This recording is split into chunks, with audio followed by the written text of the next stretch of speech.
He's locked the door behind him. I need to find another way to follow him.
This man has been savagely attacked and dragged to the floor.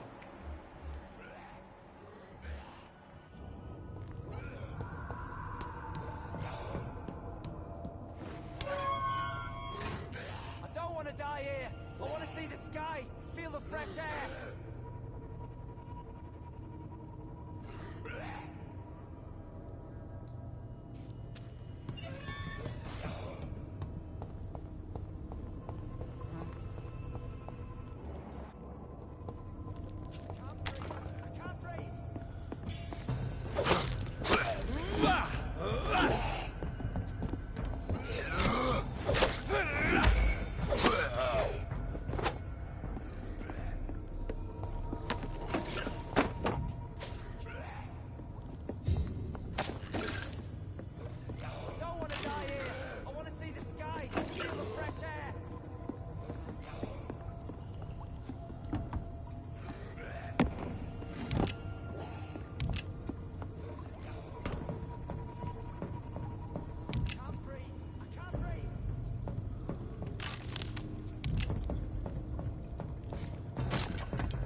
Are you injured, sir? Help me get out of here.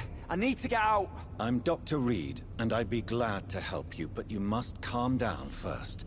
Please, take a deep breath and tell me your name. Okay. I'm Oswald Thatcher. Please, I need to get out. Mr. Thatcher, your friend Newton sent me to help you. Do you remember him? Yes, I do. Good. Now leave this place and enjoy the cool night air. It's quite invigorating. I'm sure you'll feel better if you do.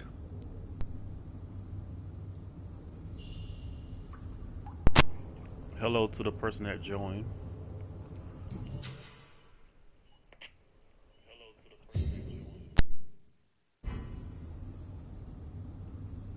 Are you sure you're all right, sir? Yes, I'll be... as soon as I can see the sky again.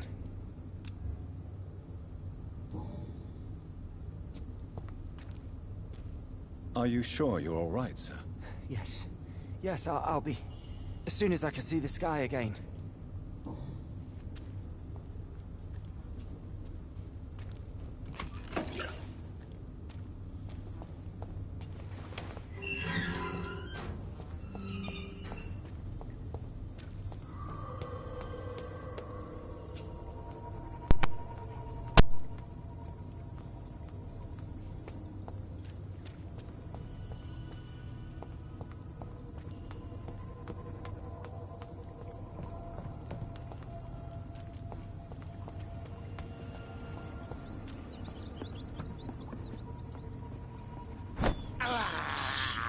This is despicable.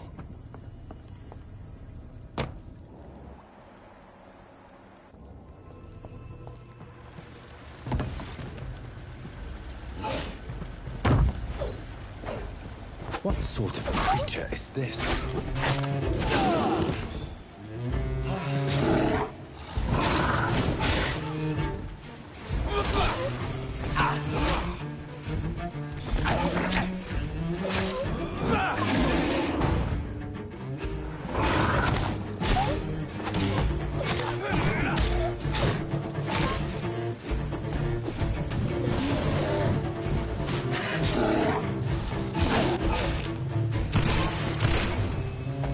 Here's what's left of him.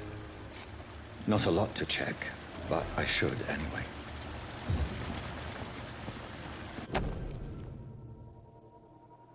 Some voucher for a free checkup in Whitechapel.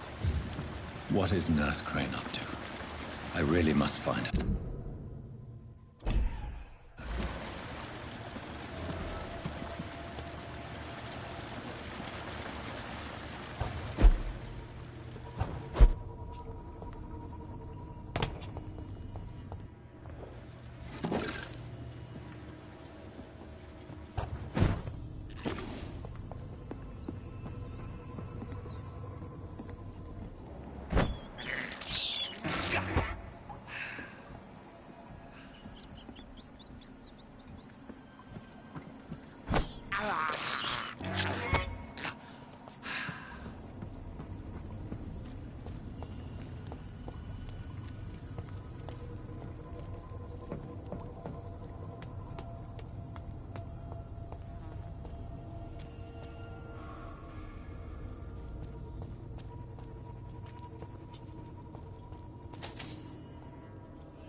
This must be Clay Cox's knife.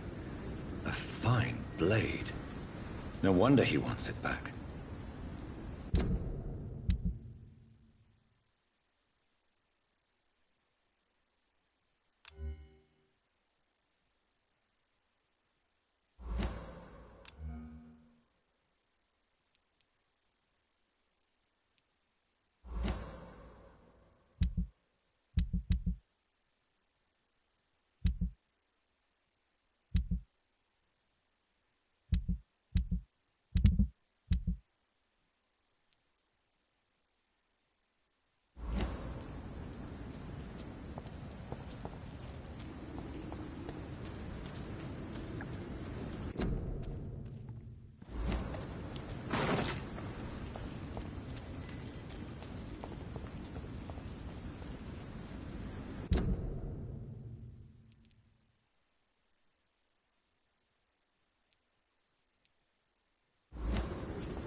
Hey, Doc.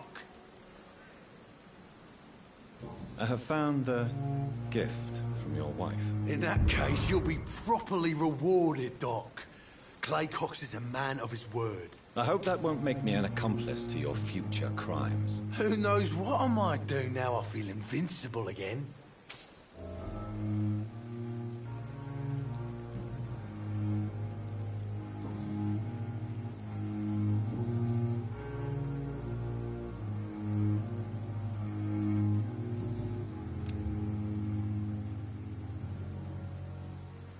I'll leave you for now, Mr. Cox.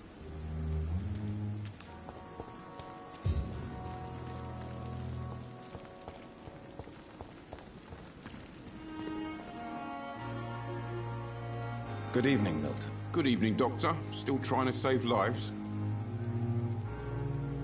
I'd like to see your goods. Wise choice, Dr. Reed. A reliable gun is what everybody needs these days.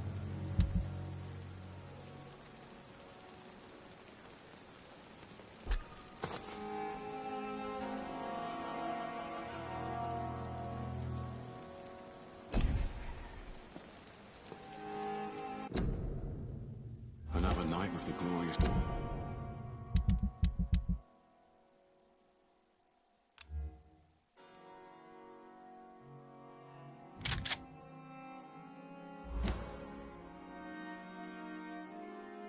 Battalion of Pembroke.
cannot enter.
Touch me with your disgusting air!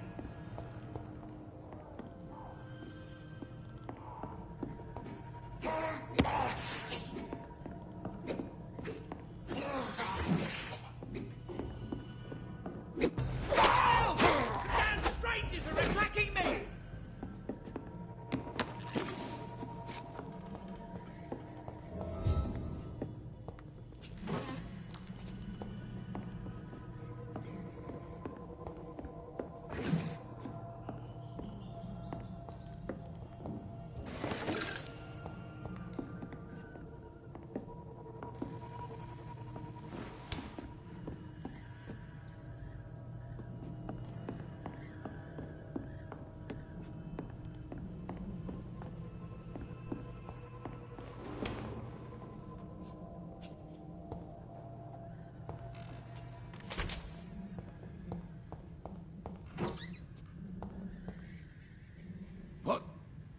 What happened? Who are you? It's all right, sir. You're safe now. Oh, a fellow Englishman. Thank you, sir. For a moment I thought those bloody heathens had killed me. What are you doing here? This place is not safe. Yeah, it's a cesspool, but it's mine. I came to collect some overdue rent, but those who still live here have gone completely bonkers. You're very lucky to be alive. Yeah, filthy immigrants. Fucking savages, every one of them. And now with this bloody fever, they're just animals. You can find safety of sorts in Whitechapel. If you're quick and cautious, you'll be able to avoid the savages.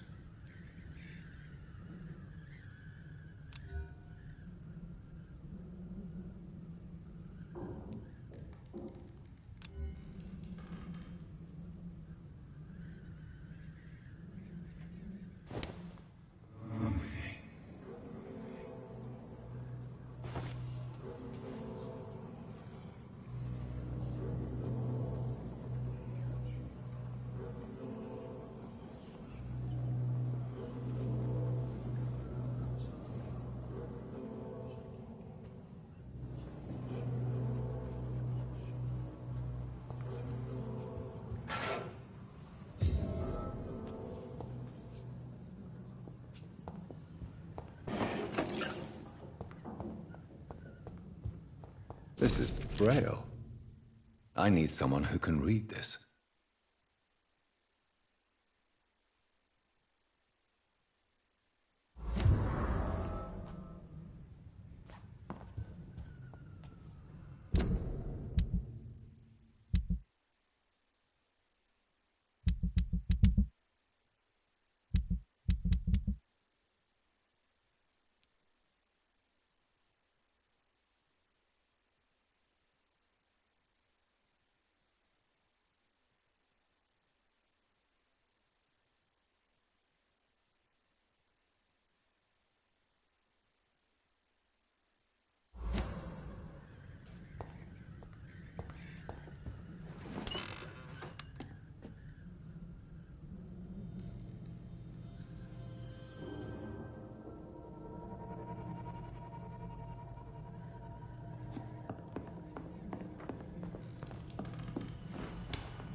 It's locked, all right.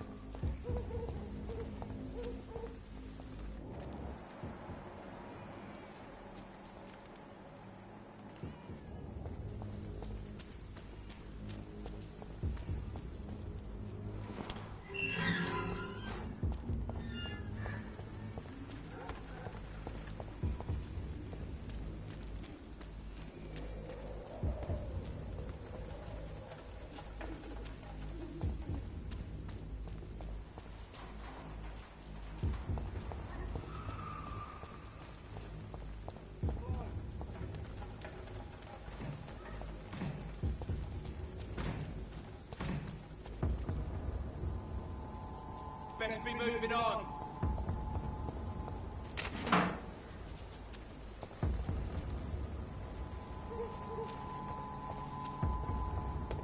Not a good place for a stroll.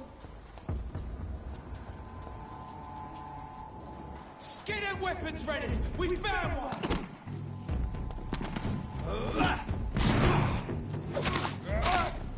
Murderous bastard! Filthy piece of shit! No!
lively! It's on to us!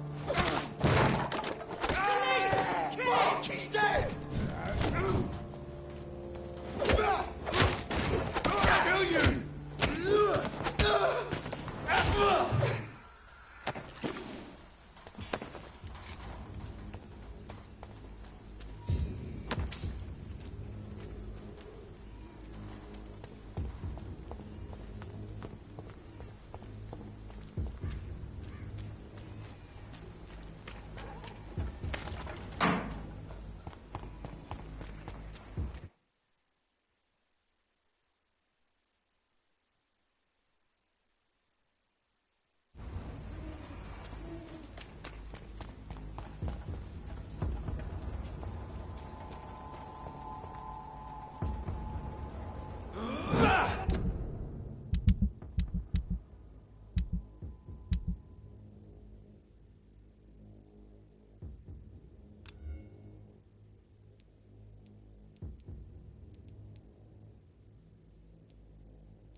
place for a stroll. When did you join the bar?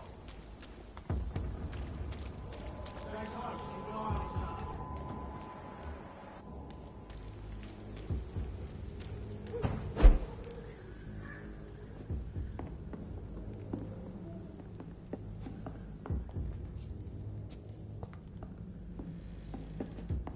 It's locked.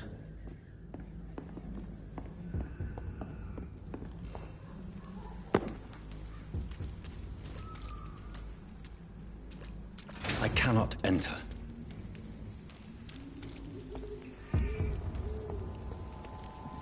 There's safer places to be than here. Go on, off you trot, bloody monster!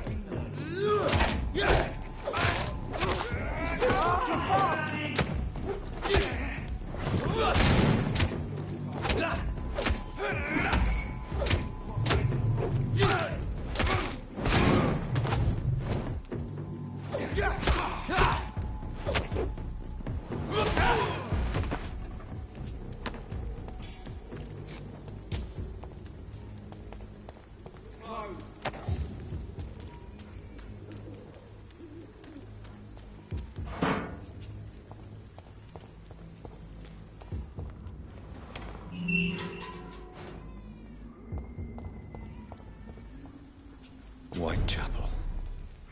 This neighborhood is linked somehow to the kind Lady Ashbury's blackmail. First, let's find this Petrescu fellow.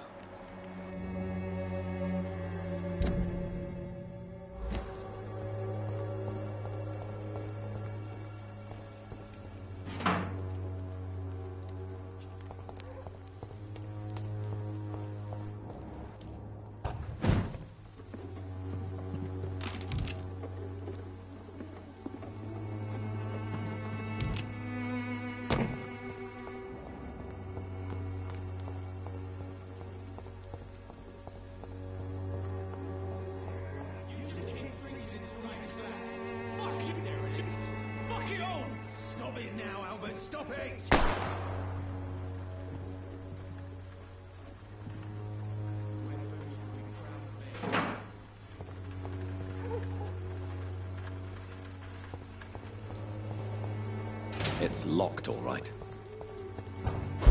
Me? I'll not die in some piss-stinking alley reeking worse than a week-old lavvy. Are you all right? The bastard hit the wall next to me. I don't even know if he meant to miss. If you've been hurt, I can help you. I'm a doctor. Name's Albert. Remember it. Now bugger off.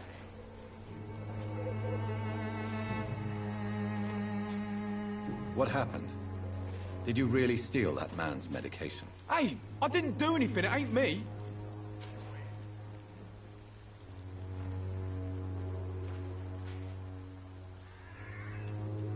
All right. Perhaps the poor drunk just confused you with someone else. Sod off, mister. You ain't got no clue what's going on here. Bastard was a soldier in the war, so now he's got the right to shoot me. It's true. I'm not familiar with this part of town. Perhaps you could help me. I said sod off. Go find yourself another guide.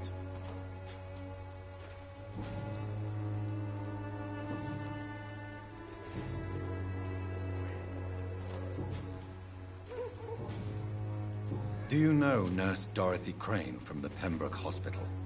If you know anything about her, I'd appreciate it. Never heard of her. She's pretty, I'll keep an eye out.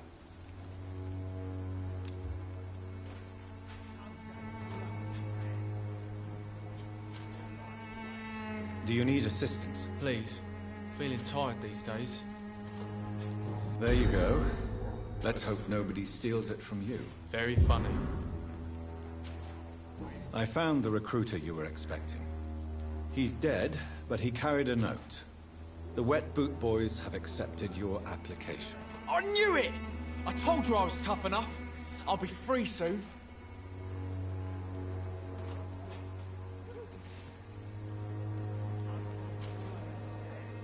Free? You may soon find out that you have simply traded one set of shackles for another. You're all fancy words, none of which concern me. Go worry about someone else. I'm fine and I have a future here.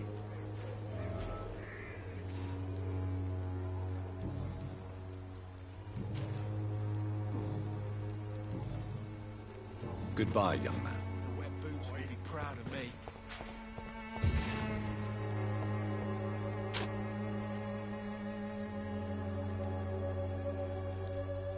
What? Shooting a boy in the middle of the street. Not the best thing to do, wouldn't you say? What? You saw what happened? Who are you? I'm Dr. Reed, and I'd like to ask you a few questions, if... to set your gun aside. No. Look, I'm not a violent man. I'm Benjamin Palmer, doctor. And no one can help me. Not even you.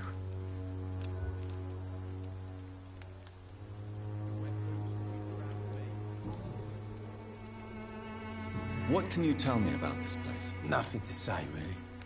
This is where I used to live, and this is where I live now. You don't have anywhere to go? No family that would welcome you? Not since the death of my wife, Albert's mother. She was sick, you see. Long before the flu and all this shit. You mean you used to have a better life? Yeah, I had a wife, a home, and a job. I even used to have a name. And now I'm just Ben. Ben the Tramp.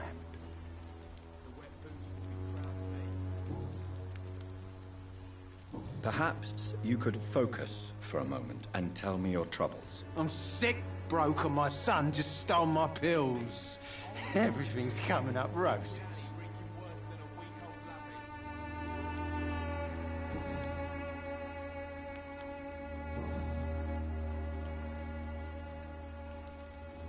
Whatever the boy did, I'm sure he didn't deserve a public execution. I swear I didn't want to hit him. It's just that I'm sick in the head, you see, and the boy just frayed me last nerve. What is it, Benjamin? It was the war, wasn't it? Your nerves are shot, aren't they? I need some answers, Private. From one soldier to another. The doctors called me a liar, a coward. Put me in a straitjacket, locked me up. Finally, they sent me back to the front lines with a handful of tablets.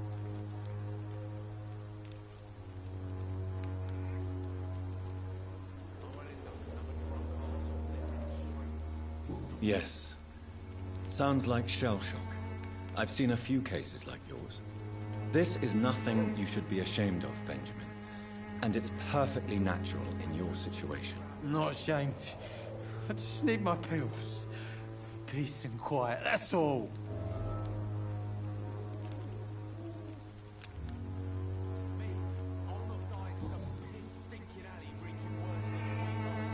Do you know Nurse Dorothy Crane from the Pembroke Hospital? Have you heard anything? It's funny, I've been searching for her too. I need some pills. But the woman is a phantom, if you ask me. Really? And why is that? Word is she ain't real. It's just a cover for some doctor who runs an illegal dispensary for migrants.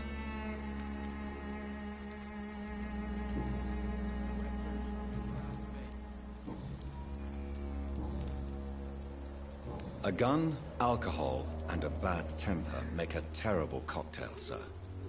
Goodbye for now. I'll not die in some piss-stinking alley reeking worse than a week-old lavvy.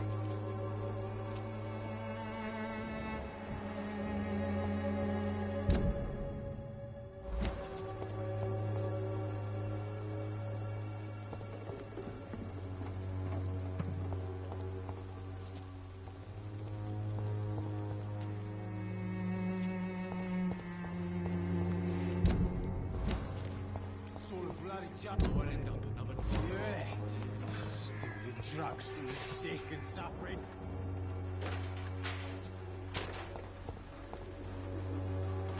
Good evening, miss. Good evening, sir. Are you interested in a miraculous cure for this unknown and deadly epidemic? Actually, I am. Then you have come to the right place. The famous Swanborough cordial is all you need to help keep you in perfect health. Oh, really? Why didn't I hear about it during my studies? I'm Jonathan Reed, by the way. Dr. Jonathan Reed. Ah, my brother has spoken of your research, sir. I'm Loretta Swanborough, and it's always a pleasure to meet a fellow healer.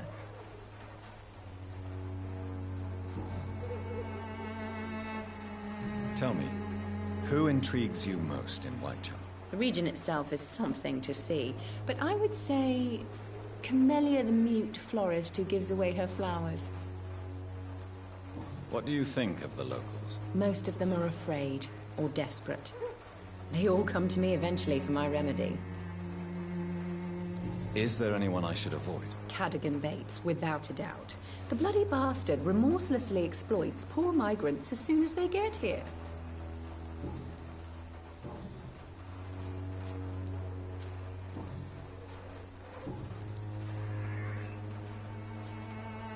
Do you know Nurse Dorothy Crane from the Pembroke Hospital?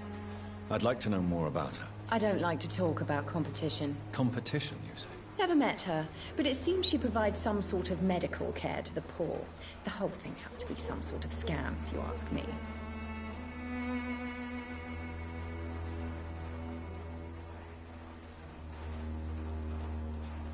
I'd like to see what kind of medicine you're selling.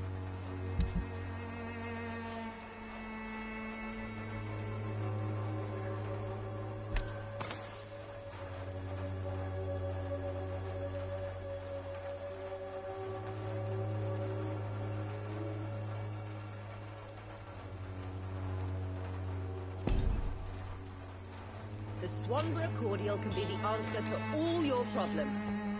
As long as you have the money.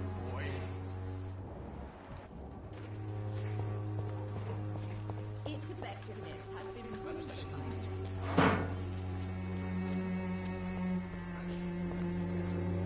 Maybe it's time. Good evening, sir. Do you remember me? If you're here for a reward, you'll be sorely disappointed. But I'll gladly shake the hand of a fellow countryman. I'm not here for a bounty. I'm a doctor. Dr. Reed from the Pembroke. A doctor? In Whitechapel? What an opportunity. My name's Bates. Cadogan Bates. Do you require assistance, Mr. Bates? Not me, but your skills could help a lot of people round here. That would help my business, because I say, a live tenant's a paying tenant. Since I took an oath to help people, can I be of assistance? Well, seen better days, that's for sure. But it was back On these people's minds. Take this, in any case. What? You give me this for free? Don't have a clue about this place, do you?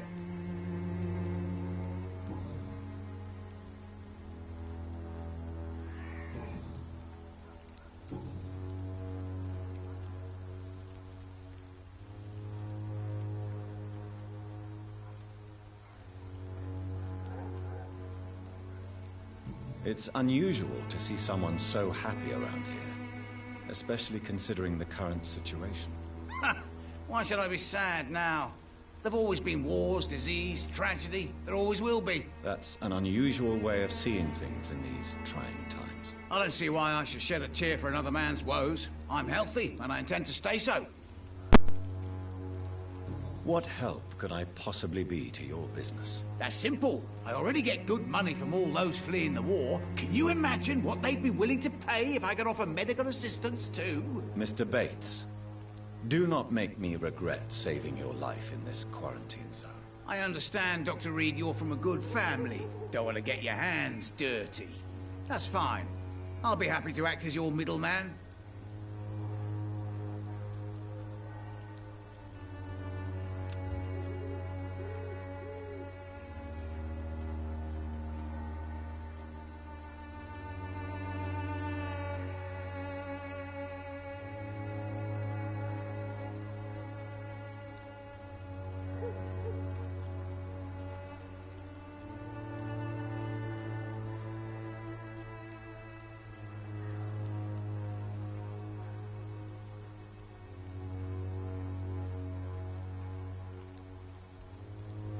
If I were entering into the world of street medicine, it would be on my terms and without such dubious associates as yourself, Mr. Bates. So it's a no, then.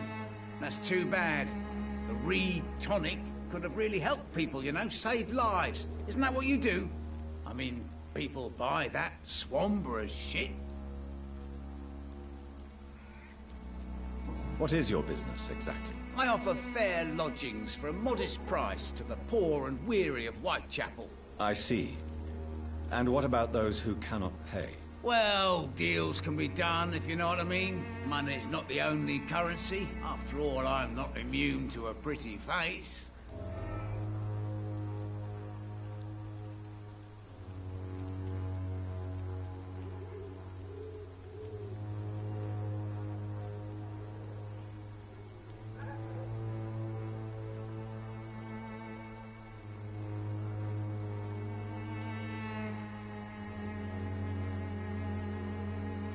I don't approve of your actions, but I know very little about this borough, other than its reputation.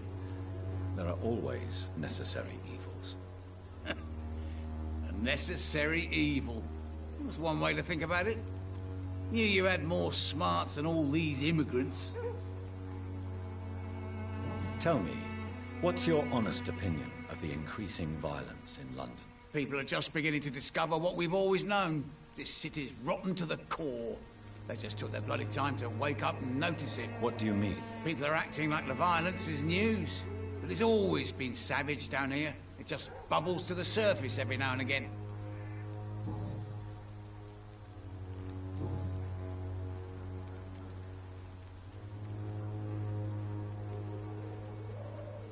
You seem to have recovered well since your attack. Do you ever think about what happened to you? Not much. It was a fucking nightmare. Savages, absolute bloody savages. Their appearance. Jesus. It made me want to puke. You'd better not come back here. I won't be around next time to save you. I'm looking for Dorothy Crane. She's a nurse. What can you tell me about her? Dorothy Crane. Bless her soul. I really should thank her someday. Tell me truthfully. Why are you so thankful? By keeping my tenants alive, she's making me a rich man. Every month they live, it's more coin in my pocket. Has she treated you? No. When I need a checkup, I'd go to a bloody doctor, not some back alley clinic full of sick foreigners.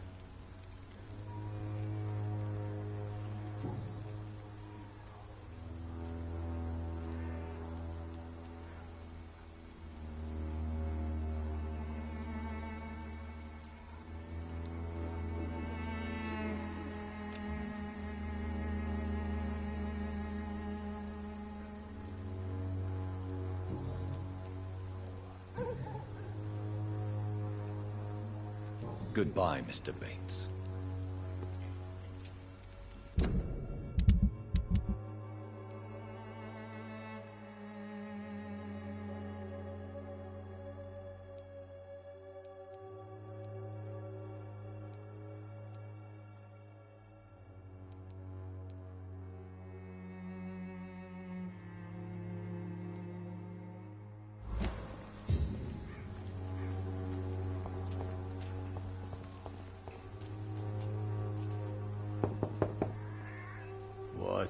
What do you want? Leave me alone. Good evening, sir. I'm Dr. Reed. I'm looking for Nurse Dorothy Crane. There is no Dorothy Crane here. Now goodbye. I'm afraid this medical leaflet says the opposite, sir. Really? Well, I'm afraid I'm going to close this door right now. Go bother someone else, Mr. Doctor. To enter that house, I must discover who this man really is. Maybe I could start by observing what he's up to.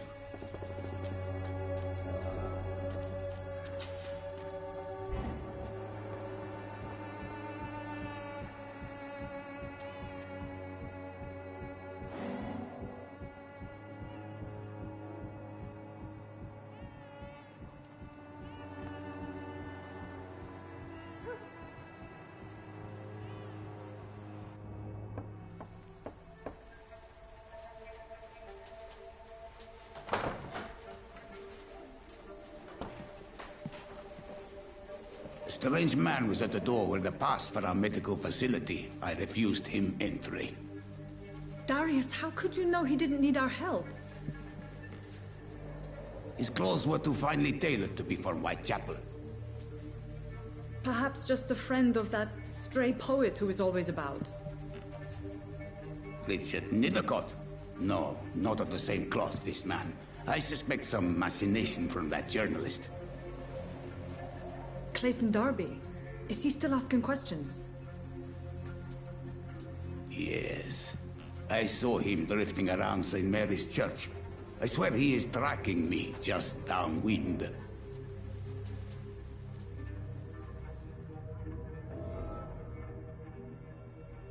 I must talk to that journalist or the poet. They must know about Darius. Nearby the church they just mentioned. Who distribute flowers at this hour of night?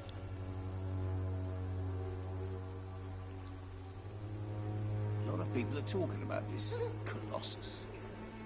Perhaps I should look into it.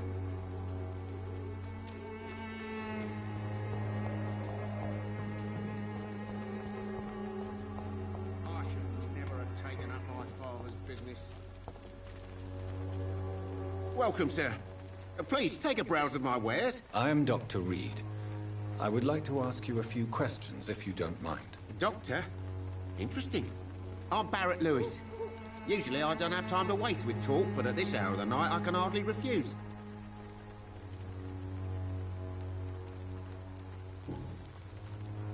How is business around here? Business? I have no business. Between this racket, theft, and customers getting scared, I'm losing money every day. I see.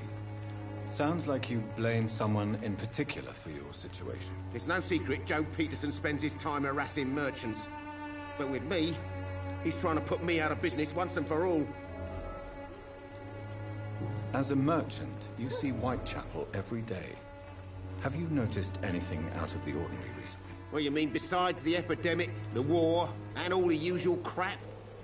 As long as I can remember, this part of town has been a bottomless pit, and no sign of the bottom yet. Violence is increasing in the borough. Yeah. A few nights ago, some blokes jumped me. Came out of one of the condemned workshops. Fever, madness, something like that. Where did this happen?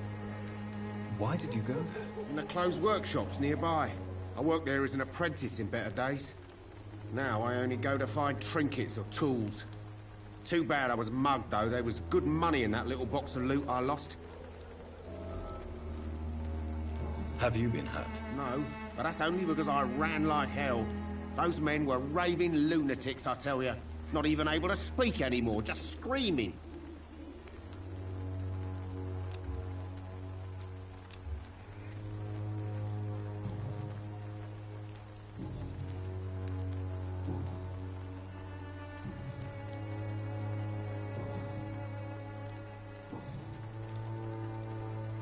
Have you heard of a nurse called Dorothy Crane? Nurse Crane? So the bitch really is a nurse, then? Always thought she was just some crafty foreigner, that one. Yes, she's a nurse, and quite a good one. What did she do to gain such notoriety? Dorothy Crane ain't even a real name. Something like Dorothea Craniu. Something like that. Came to England fleeing the war, I was told. That doesn't explain why she irritates you so much. Your precious Nurse Crane gives away medical supplies and prescriptions for free. I offered to sell it for a fair cut, but no. Miss Crane wanted to play the quiet saint.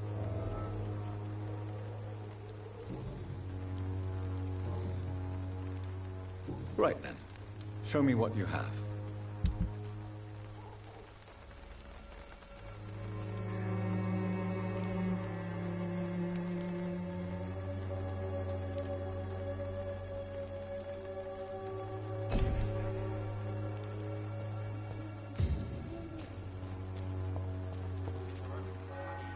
Excuse me, sir. I have a few questions for you. Another journalist?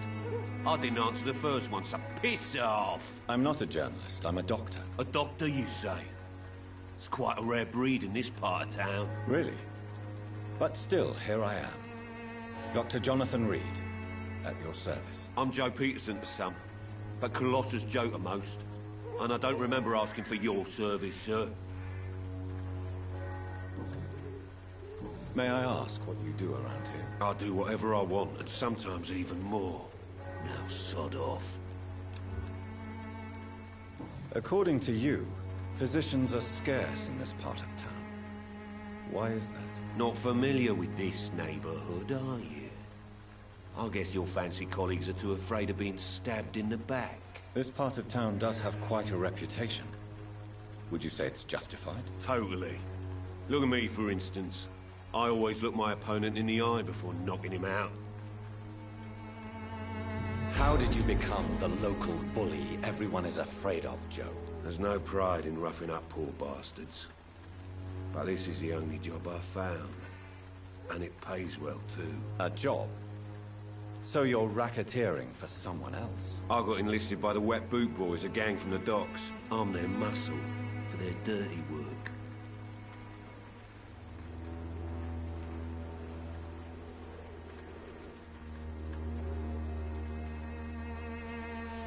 You survive at any cost, even at the expense of others. Perhaps that's just the law of nature. I don't care what you think, sir. I do what I have to do for my own reasons, and that's that. I'm not sure Mr. Lewis would agree with your by all means necessary philosophy, sir. Oh, do you really think he's the poor victim here? Barrett can be as sneaky as anyone. Long ago, I even called the bastard my best friend.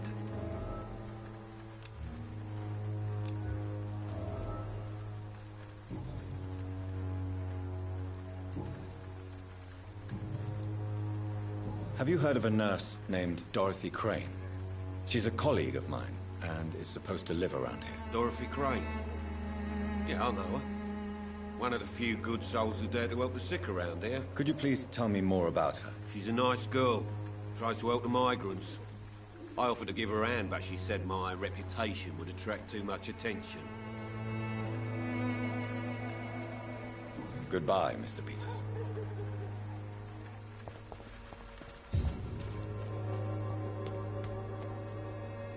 Excuse me, sir. Are you familiar with this part of town? Name's Clayton Darby, reporter. Sorry, I'm new to Whitechapel. But perhaps you could help me, since you're a journalist. My name is Jonathan Reed. Dr. Reed, the famous surgeon. I'll gladly help if I'm able, sir.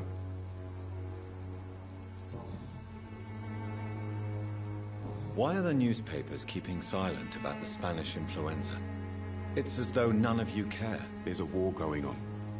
People shouldn't be demoralized by news of deadly diseases.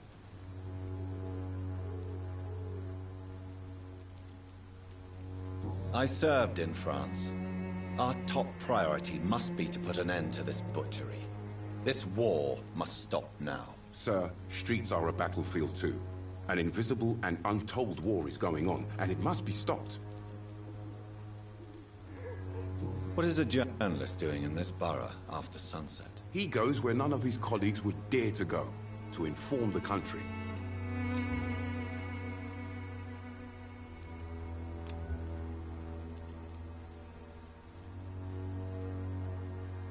So you risk your life to reveal the truth.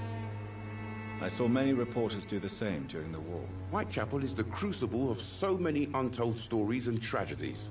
I want people to know them.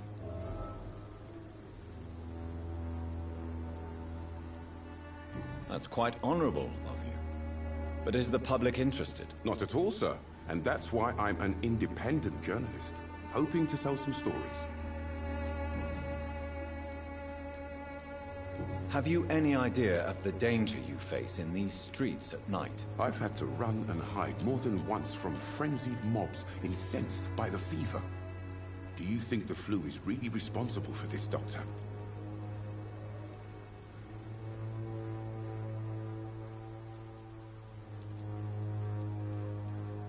I'm convinced there is more at work here than a simple epidemic. Really? To be honest, I could say the same. Some of the sick I saw or heard of. My God, what happened to them?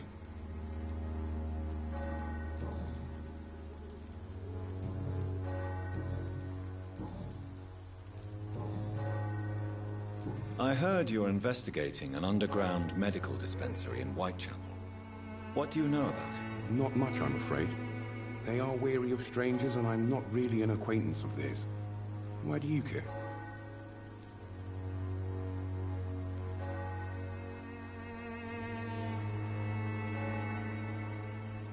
I'm a doctor, Mr. Darby.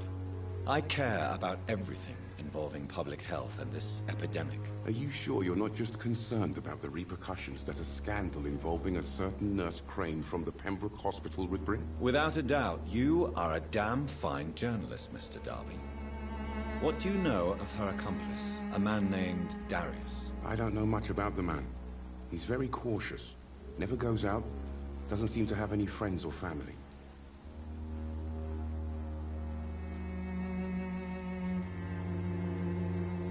He never goes out? No.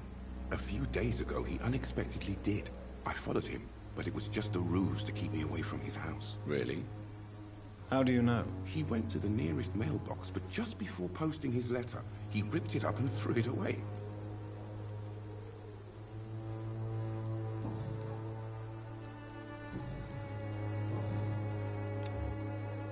Do you need assistance? That would be nice of you, Doctor.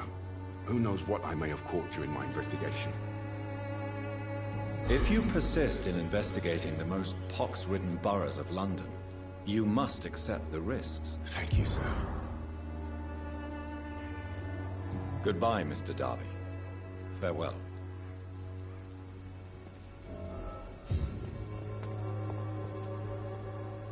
Forgive my interruption. Do not apologize, my son. Father Tobias Whitaker is always happy to teach mortals about the incoming Armageddon. I am Dr. Jonathan Reed, and I just have a few questions. A scientist? You are much more lost than I thought, my son.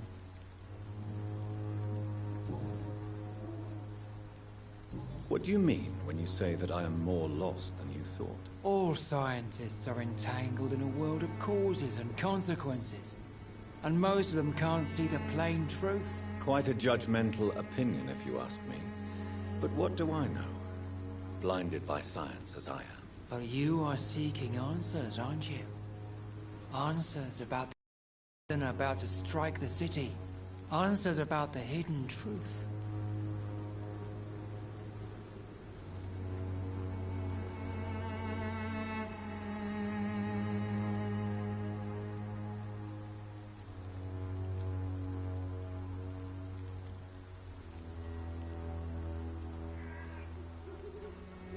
Well, I suppose I can spare a few minutes listening to your so-called truth. As a doctor, you must be aware of the decimating epidemic. But let me tell you that this so-called Spanish flu is just the beginning of the end. What do you mean? The beast is finally revealing itself, corrupting the flesh and the heart of men. With my own eyes I have seen them, those minions from the abyss.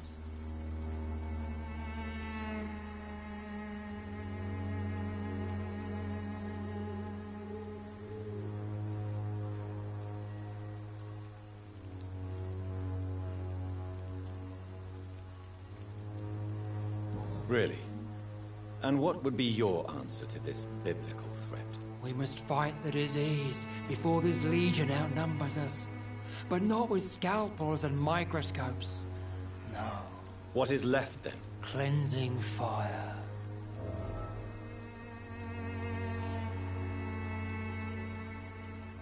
Tell me, Tobias, what exactly is your plan concerning the cleansing of this city? God will recognize his own. More than once this city has risen from the ashes, hardened and purified by the flames.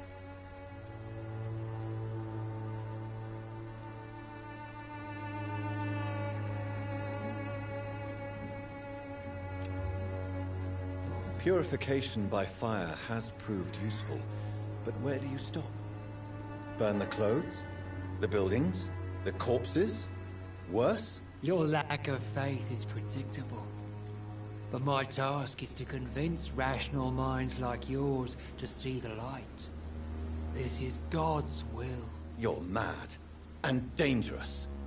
You're nothing but a soulless butcher. A small-time Torquemada. The Savonarola of Whitechapel. My son, if you think salvation is a free gift, go listen to the lies of that pompous fool, Joseph. Joseph, a fool? Vicar Larrabee of St. Mary's Church. While he continues preaching his fraudulent redemption, more and more people die in the streets.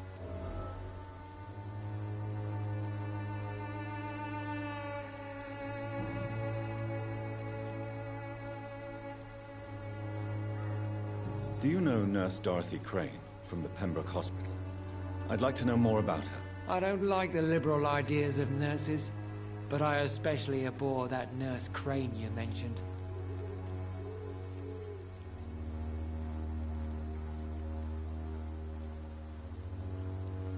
Why do you hate Nurse Crane more than other nurses? Before coming to London, she was a member of the communist resistance in her country. That's what happens when you let a woman get involved in politics.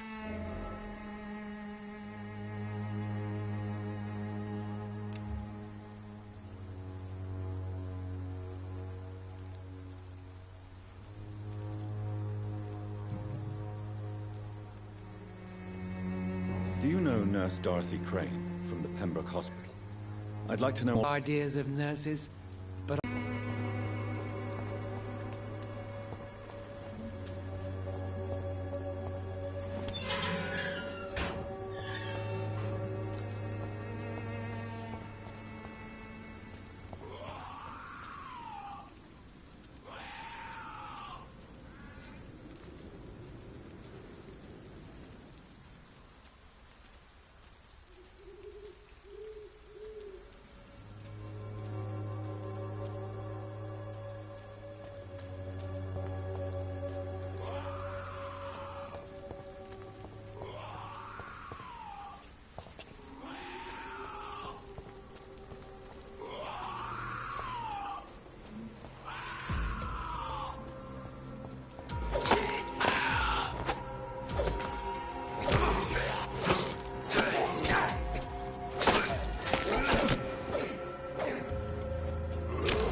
Good evening, sir. I'm Dr. Reed. I would like to ask you a few questions. Please be my guest. Although I may not be the best informant regarding this part of town, my words speak about that which the eyes cannot see. Really? Are you an artist of some kind? I'm a poet, sir. Richard Nethercott, at your service. May I ask what you're doing at this hour of night, sir? Do you live here? Not at all. I'm just enjoying the pleasure of a quiet walk. Though night talks are always preferable, if you ask me. Especially with strangers. But are you not afraid of the epidemic? Oh, why should I? I see some equity in the Spanish flu. No flesh should be saved, say the scriptures. Good or evil, rich or poor, all are equal in the eyes of the flu. If you say so. But as a physician in a time of epidemic, I must caution you to avoid unnecessary exposure, sir. Thank you, Doctor. But we both know the seeker of truth has to go boldly where the weak dare not.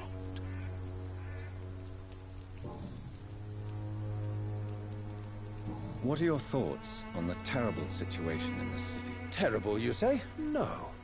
Of course, the death of so many innocents is a tragedy. But the scourge has not been all bad for the city. Oh, no, sir. What are you talking about? Do you remember London before the flu? Noisy, cacophonic, quiet nowhere to be found. And now, listen to this oddly peaceful silence.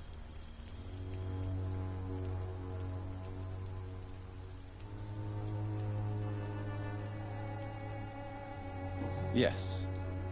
The enjoyable silence of the grave. You have a unique perspective on the situation, I must admit.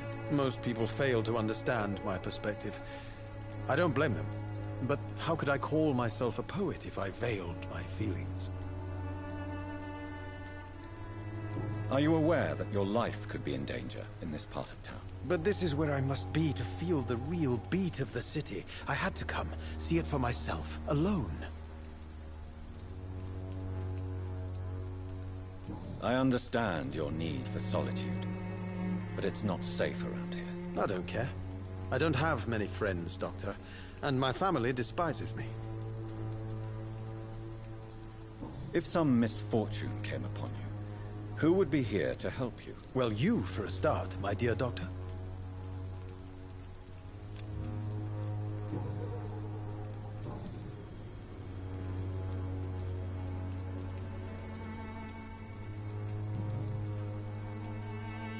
Tell me, Mr. Nethercott, why seek inspiration in Whitechapel? The place is not beautiful per se, but how to explain it? Stirring and challenging.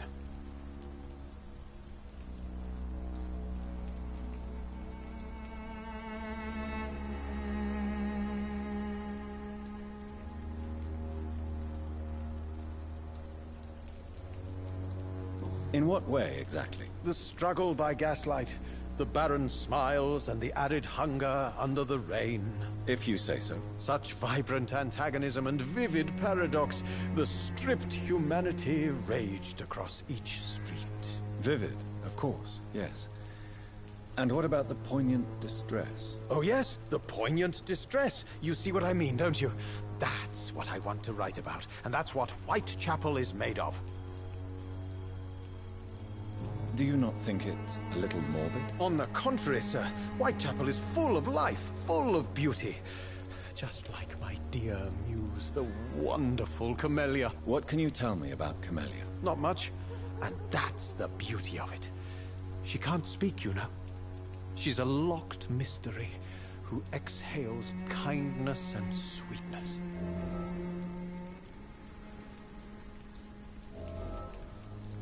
Perhaps you're just afraid to find out the truth about your muse. One day, perhaps, I'll ask her to come with me.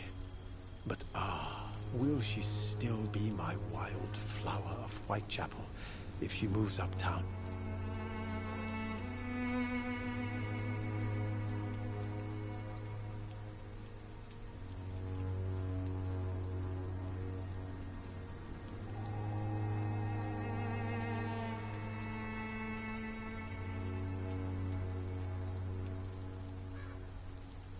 And have you ever tried to learn more about her?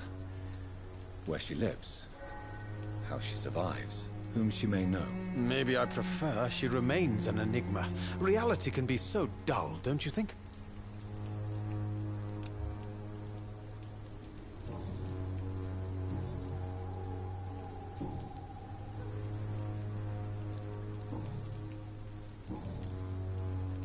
May I ask you a few questions about the district? Extraordinary part of town, is it not? I'll be glad to help you, if I can.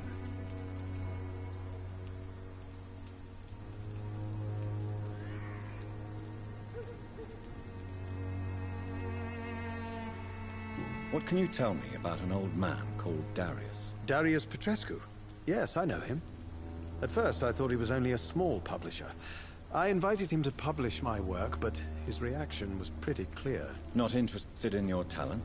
Darius is an old political activist who takes delight in printing tracts and lampoons. Those communist activities only require mediocre writing skills.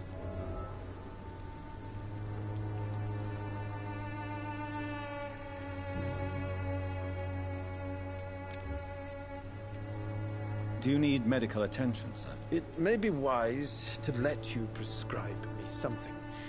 I don't feel like I should.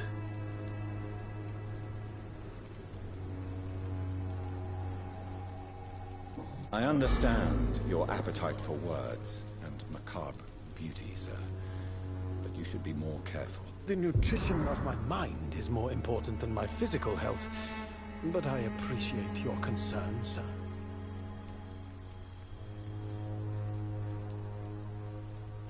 I'll leave you alone, sir.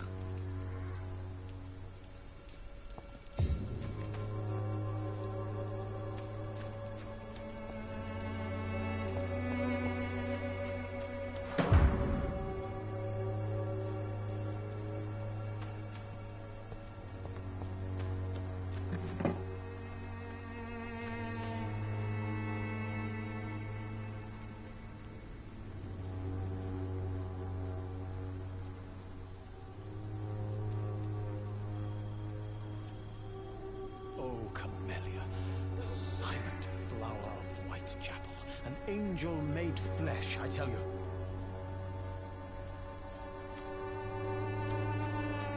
Some of us come to this world already touched by grace.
Good evening, miss. I'm Dr. Reed. I'd like to ask you a few questions. I know what you're thinking. A tall stranger who meets a girl in the street at night. It reeks of the penny dreadfuls. But I mean you no harm, truly.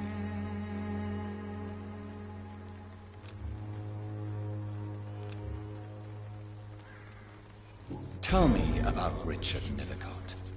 I understand he is quite fond of you, Camellia. Very well. Goodbye, then.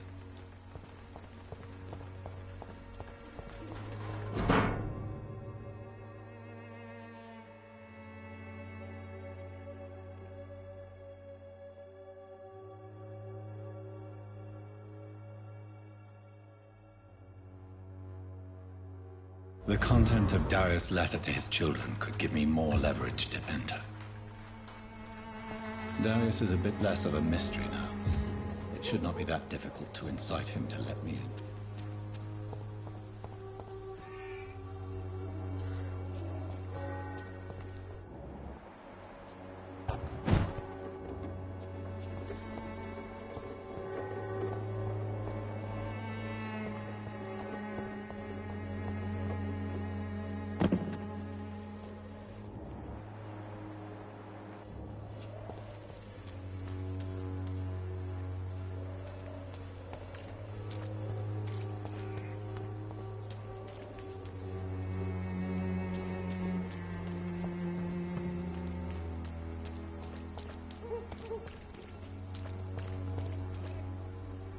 Don't be shy, handsome. What can Christina do for you? I'm not looking for what you're selling. But I'd like to ask you a few questions, if I may. I'm a doctor, Dr. Reed. All right then, but be quick. Though I usually get paid when I open my mouth.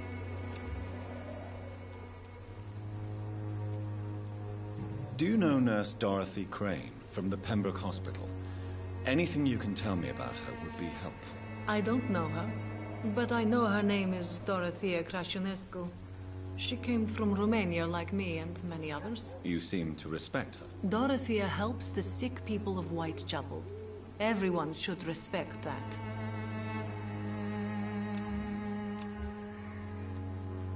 Goodbye, miss. Take care of yourself as best you can.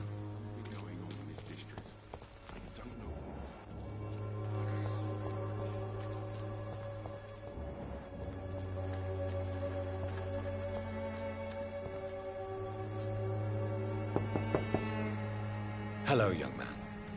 I'm Dr. Reed, and I would like to ask you a few questions. May I enter, please? Sorry, no, sir. My father does not like people entering our house, you see. Your father is worried about you, boy. He asked me to look for you. So my father actually worries about me, then? Okay, then. Come on in. I'm Harry, by the way. Is there only pain and suffering in this world?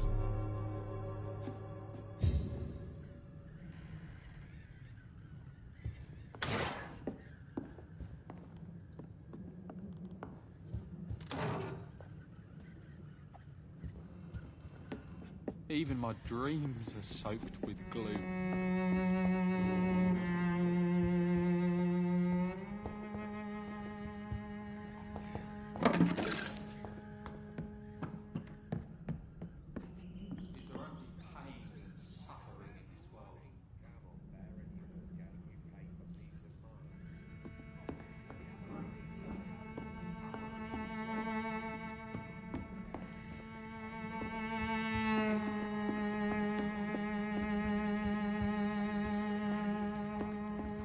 It's locked, all right.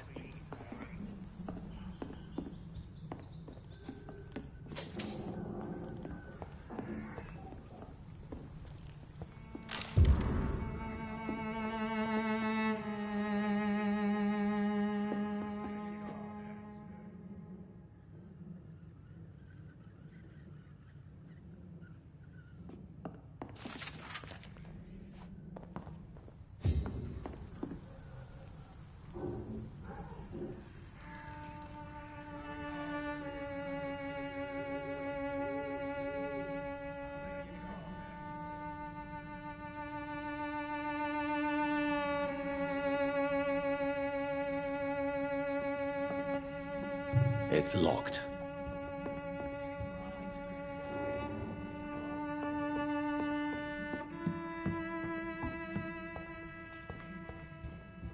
Is there only pain and suffering in this world? So, may I ask you a few questions? I'm not bothered. What could be worse?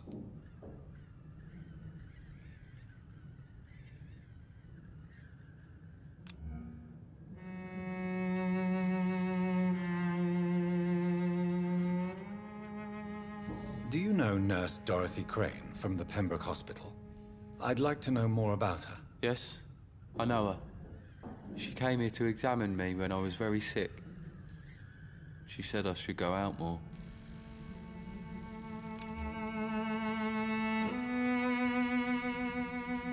Goodbye, young man. Take care of yourself. Is there only pain and suffering in this world?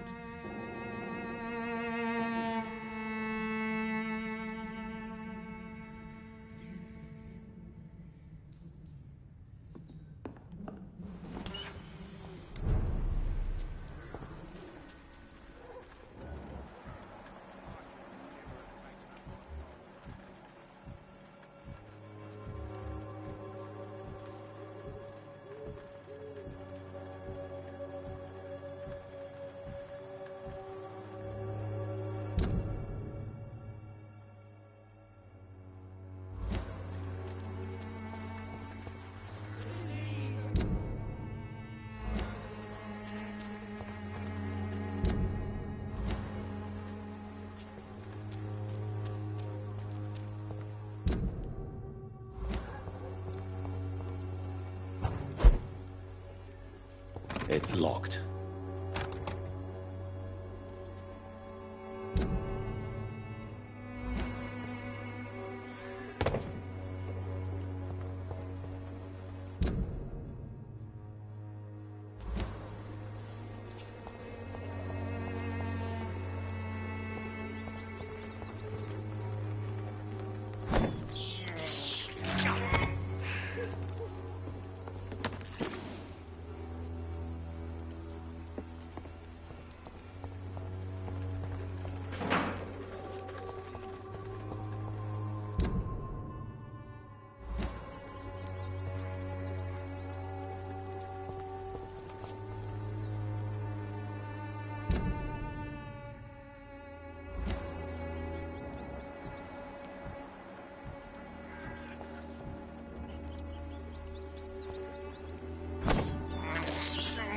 I have this thirst for blood.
Good evening, Harry. May I come in? Sure. Sure. Is there only pain and suffering in this world? So, may I ask you a few questions? I'm not bothered. What could be worse? How do you feel? I'm fine. I mean, it's not easy every day, but I'm fine. I'm just tired of being sick all the time. If only I could be tough, like... well, you know. Speaking of which, what can you tell me about your father? My father is an idiot who makes idiot things. That's all I have to say. Forgive my bluntness, young man, but you don't seem happy living in Whitechapel. Why should I? I never wanted to come here in the first place. It was my father's decision. And look around you. Does this look like a nice place to live?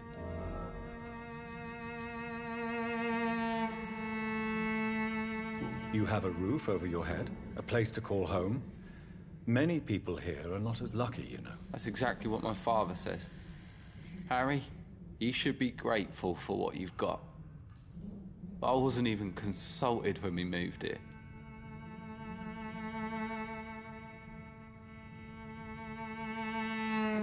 If life here is so terrible for you, why don't you just leave this place? Have you ever spoken to your father about it? I don't go outside. It terrifies me so. I went outside once without my father noticing and I saw terrible things. Bloody and frightening things. So that's why you stay at home all day? For fear of the epidemic? I'm not afraid of disease or death, Dr. Reed. It's the living I'm afraid of.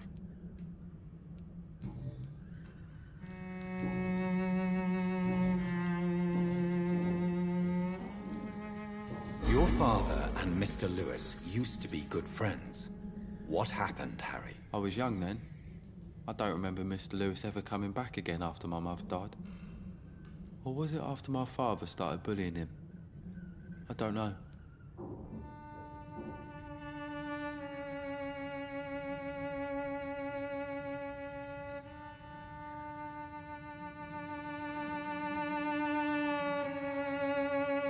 Have you tried speaking to Mr. Lewis about it? I don't go out often, but yes. And he scolded me and told me to leave him alone. I guess my father frightens him too much. But you are not responsible for your father's actions. Am I not? Dad always says that he joined that gang for my safety. So if I wasn't born, people wouldn't be worrying about Colossus Joe.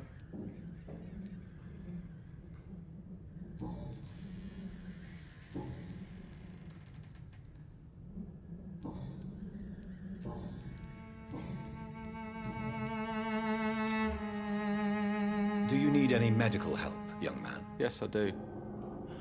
I feel so tired. I don't know if it's the epidemic, but everything seems so hard. You'll feel better with this. But you need to get a grip, young man. Medication alone won't cure melancholia. I'm not sure I'm happy with the idea of living long in a world like this. But I thank you for your concern, sir. Goodbye, young man. Take care of yourself. Is there only pain and suffering in this world?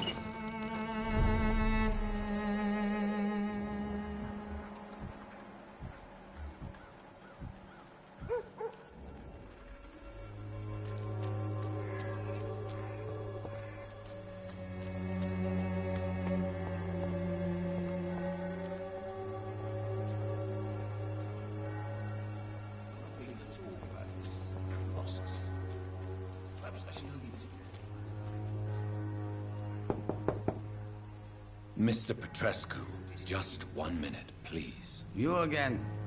Go away. Sir, wait. Stop this nonsense. I know Nurse Crane is here. Shall we speak man to man, you and I? All right. Speak up. Don't you see we're on the same side? We fight to help the poor, sick, and abandoned. I'm nothing like you, Mr. Doctor. Yes, you are. You too believe in providing medical care without charge. You know what we have to sacrifice to make the world a better place. I have to admit your words have conviction. All right, I'll let you see Dorothea. Don't make me regret this, though.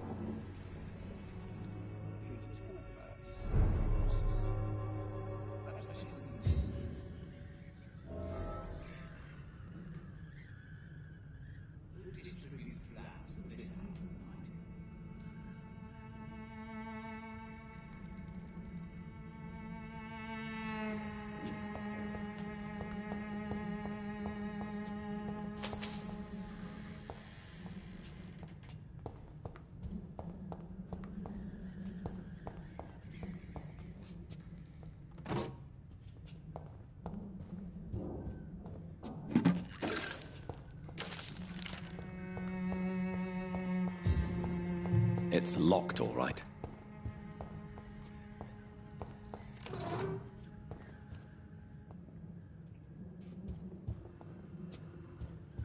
Who distribute flowers at this hour of night?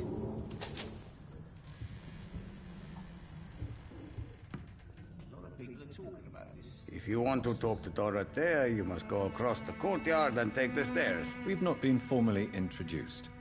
May I ask your name and occupation, sir? I am Darius Petrescu. I'm here to keep snitches and spies away from Dorothea. And I also run this little print shop.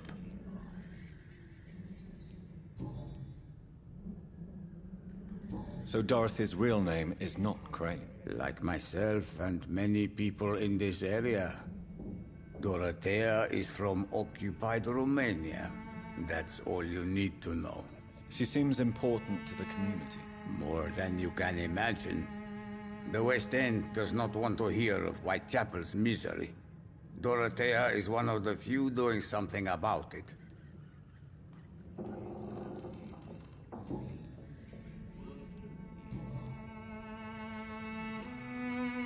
Do you have any family left, Mr. Petrescu? Children or grandchildren? Who knows? I have abandoned my people for so long, they might as well be dead. As dead as I am for them, I suppose.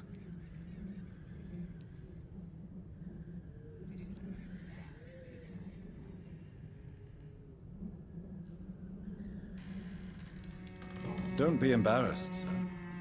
If you must know, my own father disappeared many years ago, and I forgave him. It's quite awkward to talk about our families like this, but thank you, Dr. Reed. I appreciate your trust. This war won't last forever. Did you ever think of returning to your country now it's free? No. I have taught strength and determination to my daughters. I'm an old, dying man who only has memories of better times to cherish.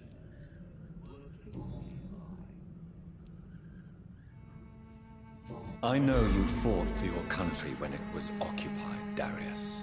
Tell me more about it. I know my days are numbered, and I know I won't see my homeland again. But I fought for Romania all my life, and I will until my last breath. But Romania escaped the grasp of the Austro-Hungarian Empire. It's a free country again. It is not the country I fought for. My homeland is not appeased, Doctor.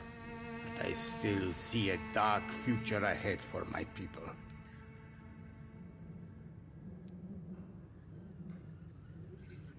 How did you meet Nurse Crane, Darius? Why does she trust you? I'm her oldest friend in England.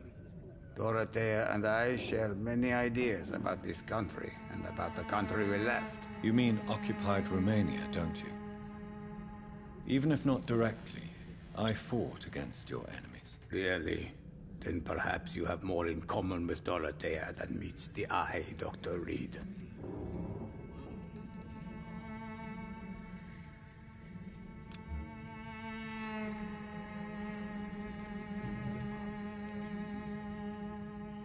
Do you need some help, Mr. Petrescu? I am very tired, but that is all.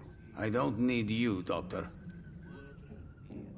Well, I think you do. Take this, and you'll feel better. Free drugs from an English doctor? It must be my lucky day.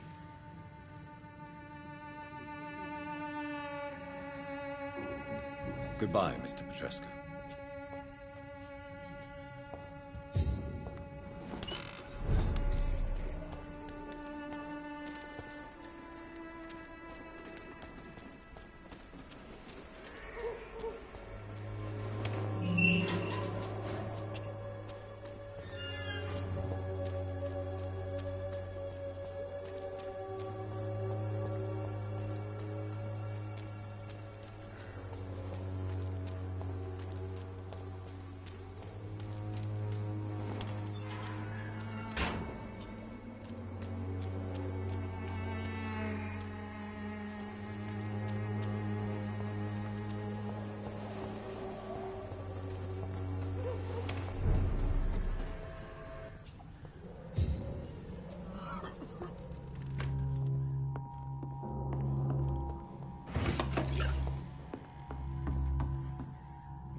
I need help!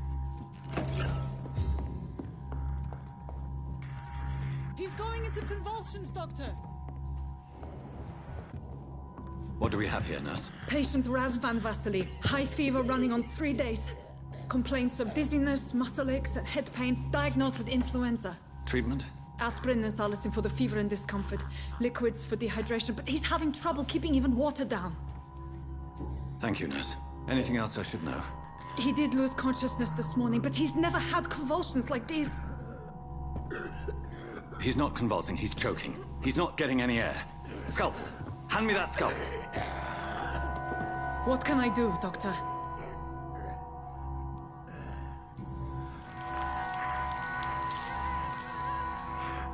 I need to perform a tracheostomy.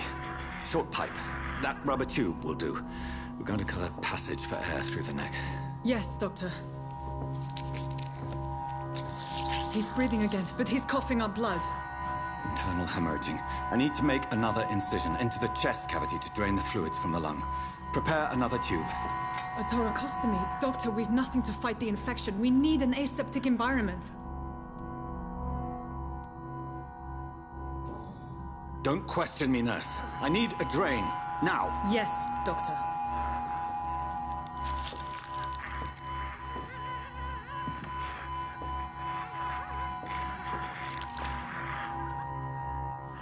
He's still bleeding, Doctor. I'm losing his pulse. The drain must have punctured the intercostal artery. There's too much blood. Are you all right, Doctor? I can't see.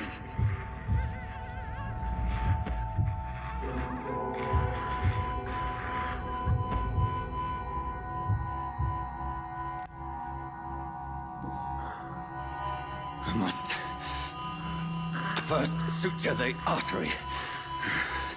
Find the wound. The source of the blood. Needle and thread, Doctor. Good.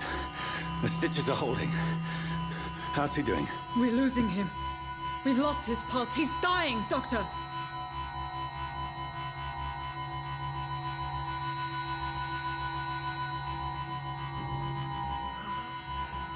A dose of epinephrine, now. Yes, Doctor.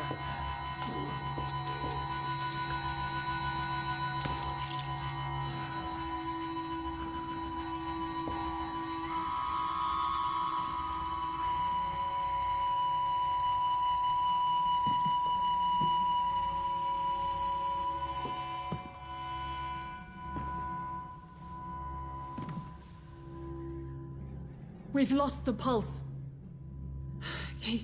He's gone, Doctor. Nurse, we did everything we could. Yes, I know. You are true to your reputation, Dr. Reed. Dedicated and precise. No one could have done more. This was not an influenza-induced seizure. I've never seen symptoms like these on the continent. Neither have I. But the previous symptoms leading up to this attack were the same, indistinguishable from the epidemic. No. There was something more vile in these reactions. Something primitive. There have been numerous reports of mental breakdowns caused by the fever that accompanies the flu itself, Doctor. Yes, but... I'd best take some samples of the blood for analysis.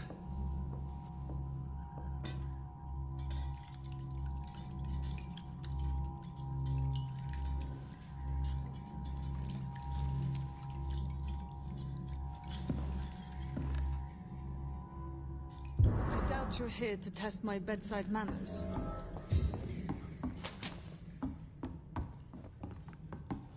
It's locked. To what do I owe this courtesy?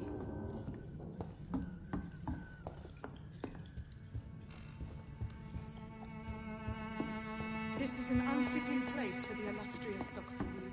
You shouldn't be here.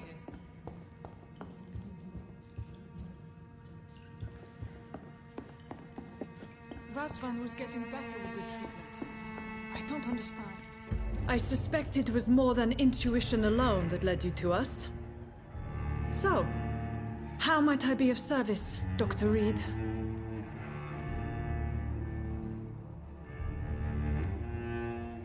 I've come to put an end to this insufferable blackmailing, Dorothy. Doctor, you think your warnings scare me? I've stolen and plied, blackmailed and lied, but what else am I to do? I'm all these people have.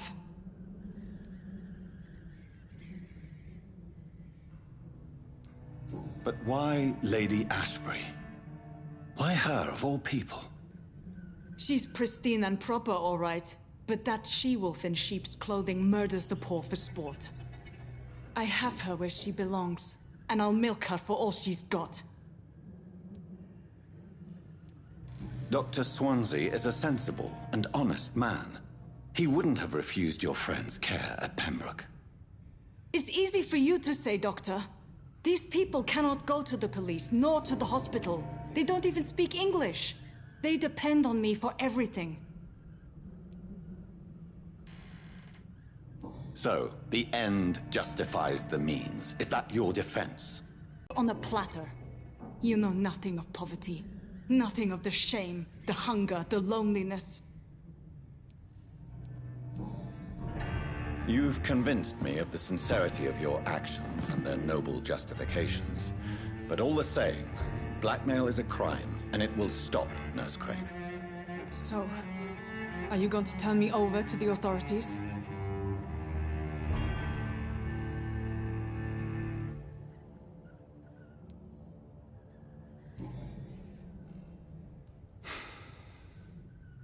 No. Your place is here. Jailing you would be an even greater crime. So, here is my proposition. I'll look the other way on your little enterprise. In exchange, you will resign from the Pembroke Hospital and provide me with medical supplies when the need arises. Dr. Reed! That sounds like a business proposition. My accomplice, then. No, just a privileged client. My research may require the occasional rare piece of equipment or ingredient. I'll pay good coin in exchange, fair and honest, to help finance your noble endeavors.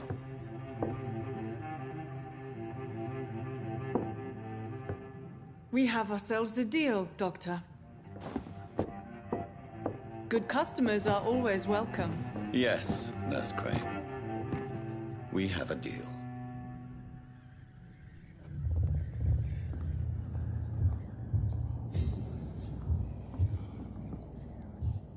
It's locked, all right. It's locked, all right.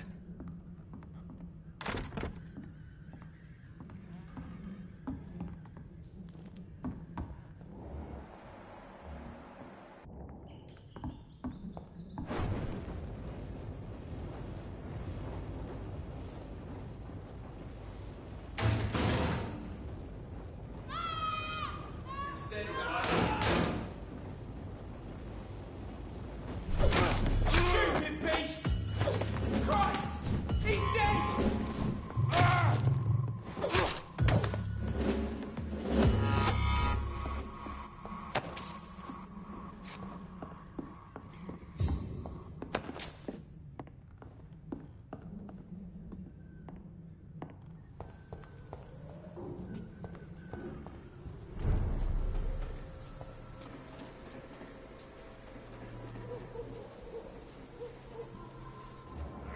Leech spotted! Watch out, boys! Die, vermin!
Good evening, Benjamin. Can I help you? I'm afraid not, Mr. Reed. A gun, alcohol, and a bad temper make a terrible cocktail, sir. Goodbye for now.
It's locked.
can't believe I'm doing this.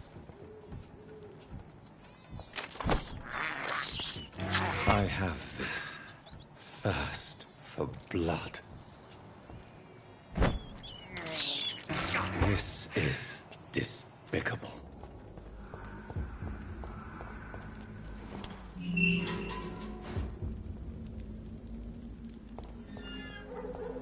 Human blood. Whoever left these marks did so deliberately.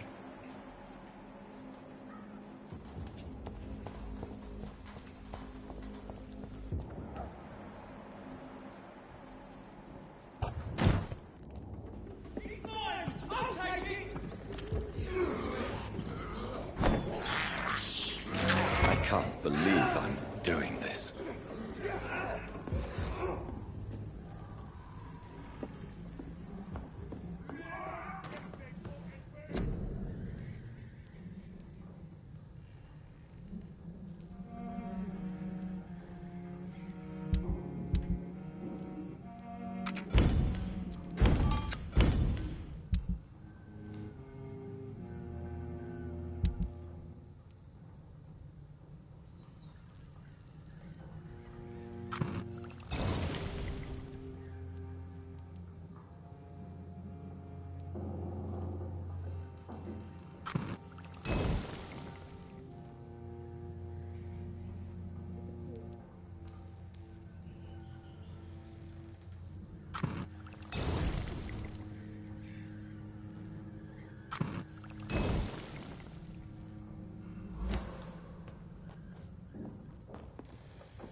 See them fancy clothes? This one's a top.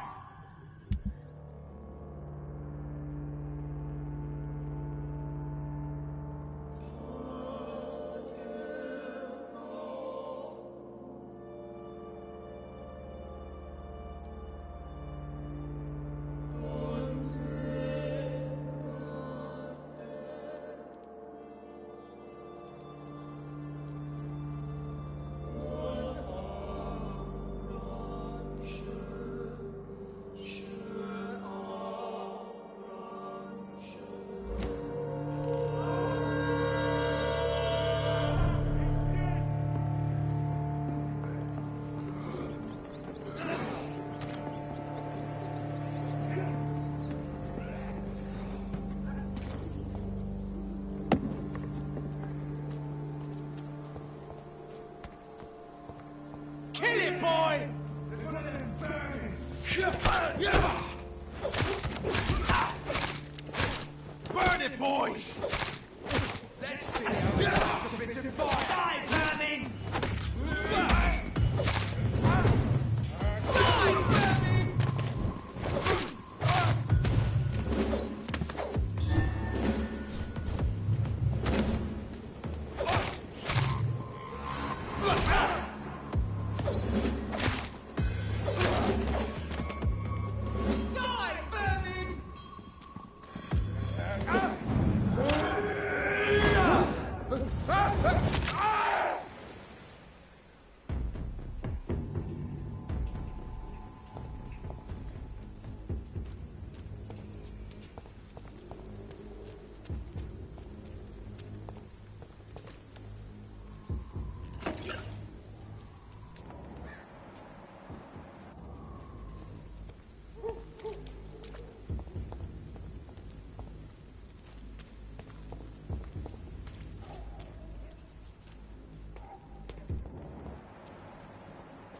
I cannot enter.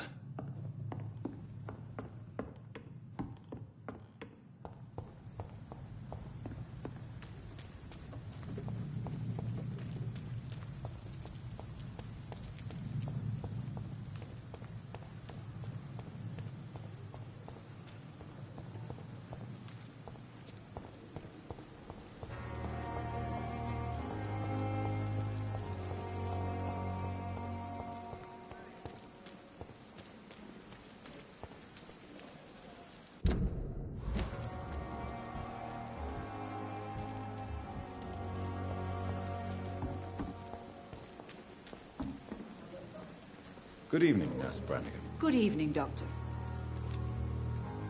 Do you require medical assistance, Nurse? I will be fine.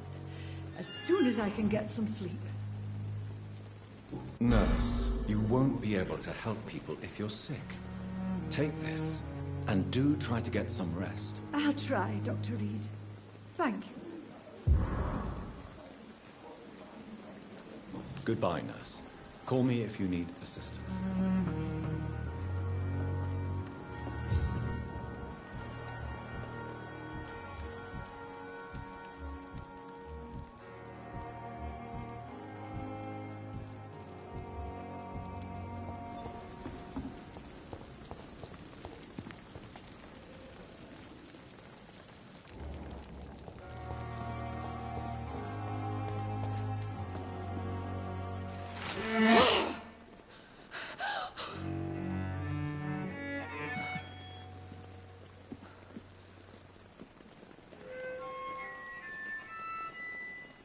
I would ask you to avert your eyes, sir. Or did you not know it was rude to stare? I knew it. Speak up, Dr. Reed. I like a man who speaks his mind.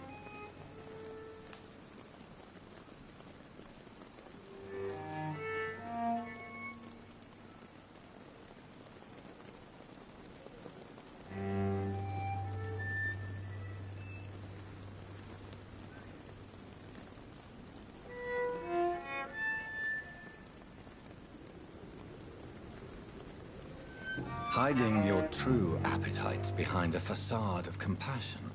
Bravo. Very clever indeed. Spare me your sarcasm, Jonathan. You are but newly born in this world.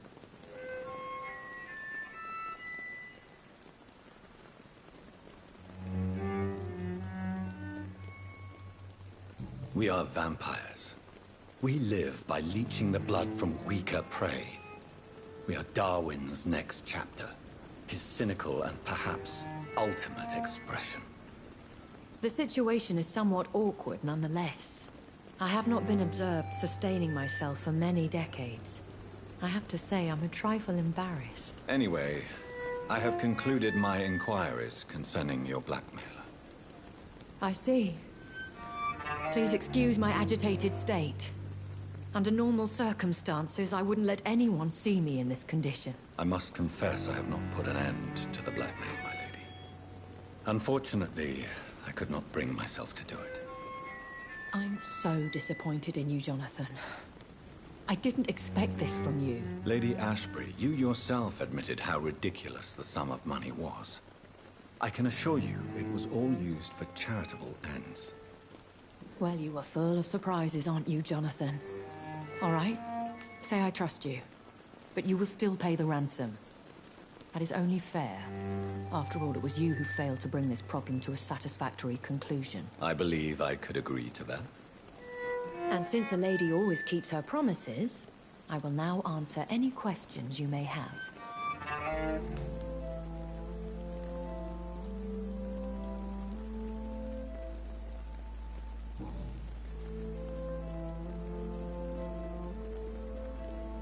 Why does Dr. Swansea allow you to feed on the patients of the hospital? Dr. Swansea is a good and compassionate man. He is trying to find a solution for our hunger. Until that happens, he is clever enough to understand that I only feed upon the dying. What do you know about this Brotherhood of St. Paul's Stole? The Brotherhood is well known amongst London Vampire Society. As long as our kind is discreet, and as long as they do not interfere, We have come to a mutual understanding. And no one suspected you of the murders. As you well know, suspicion has recently fallen on me of killing for pleasure. But you have my word, Jonathan. I take no pleasure in taking a life.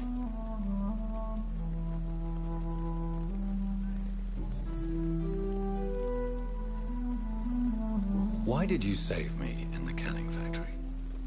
I could hardly stand by and watch such a promising young blood as yourself be torn to shreds by some gutter scowl.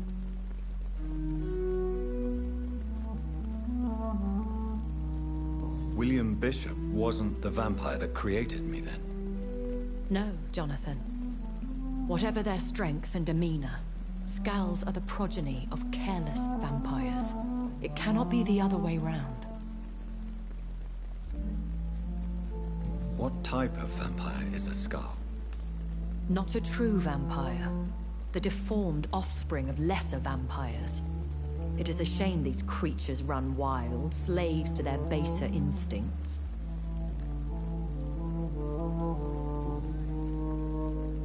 I know this is beyond the pale, but may I inquire your age?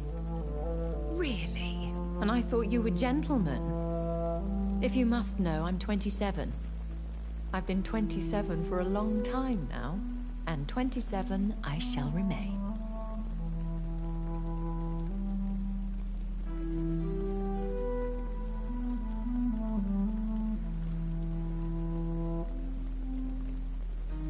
Very well. But I believe there is more to this than you are saying. A lady has to have some secrets. And who bestowed upon you this eternal youth? My maker. He left this isle a long time ago.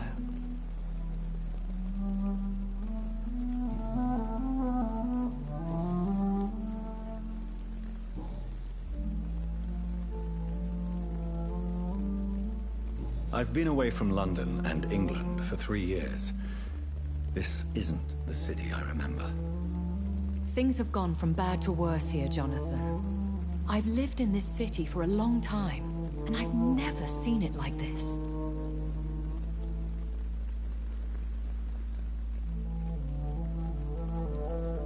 The Spanish flu has hit London that bad. Yes, but it's not just that. I've heard things. Things I've not heard for a very, very long time. There are whispers in the shadows. Something far worse than the Spanish flu is here in the city.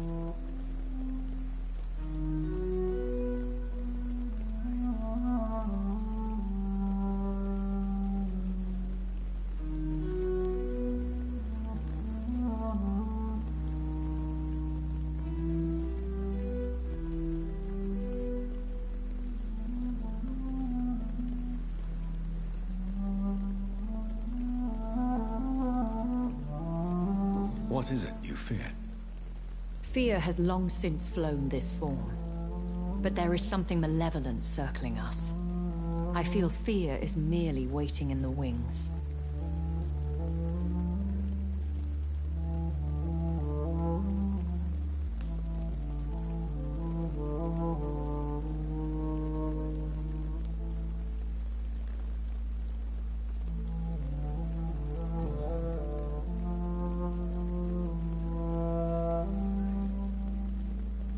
Are there many vampires here in London?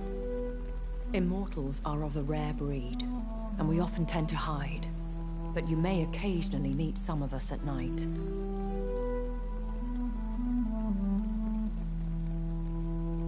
Do you know any of them? Have you an idea of the identity of the vampire who attacked me? You mean your maker? No, Jonathan, I have no clue. But I fear he or she is as careless as cruel. To let you discover your new condition by yourself. What do you mean? Every now and then, you may discover an immortal in the deep of the night. But we are a rare and reclusive breed. Our progeny is almost never accidental. Will they all be as affable as you, my lady? do not see why not. But remember, even the shark smiles before he bites. That sounds like a lesson from experience. Vampire politics are as intricate and sometimes tedious as a game of chess in a gentleman's club. I've learned from experience it is best to decline to play.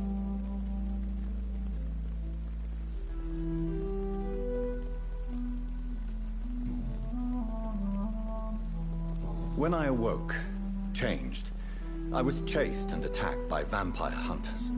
Prepared and well-trained.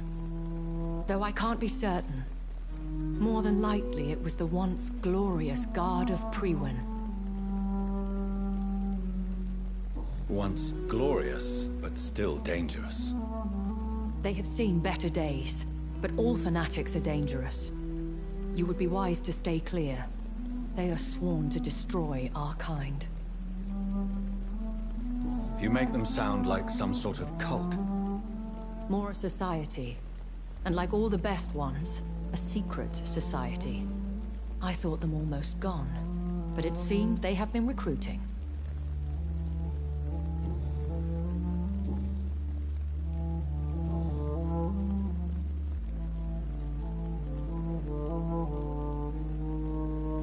I've been hearing a voice talking in my head. Is this some kind of insanity? It feels like the voice of the vampire that created me. Hush. Tell no one this. It would be unwise to talk of such things amongst British immortals. Speak no more of your maker.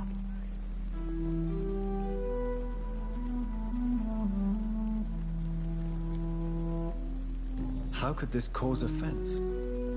Only the powerful immortals can mentally call to their progeny. No vampire or hunter will sleep easy, knowing that an unidentified elder is stalking the streets of London. Excuse my forwardness, but... are you my maker? Me? Goodness, no. Only a foolish immortal would create a progeny without taking precaution, and I'm no fool.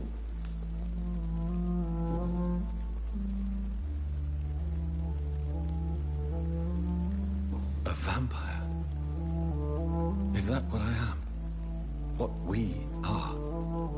Such a crude word, defined by penny dreadfuls and drunken hacks. No. You are now an Ekon, and that you shall remain.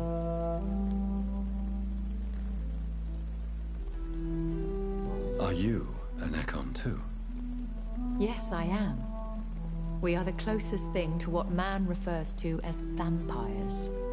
Forget what you think you know about us. So we are Ekons. How can I identify us amongst other vampires? How to put it? All Ekon are vampires. But all vampires are not Ekon. We are but a branch of the immortal tree.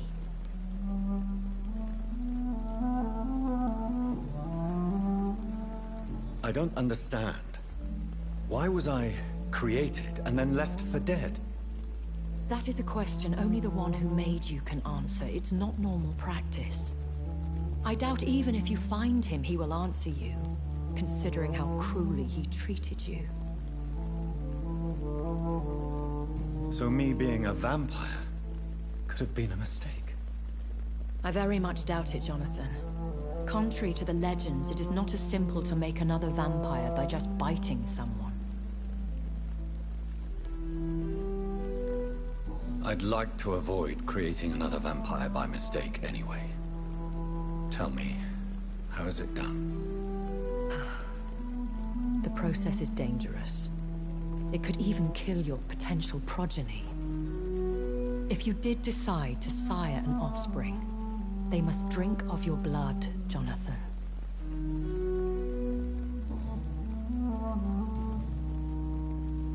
I bid you farewell, for now, my lady. I must quickly analyze the blood I took from Nurse Crane's patient.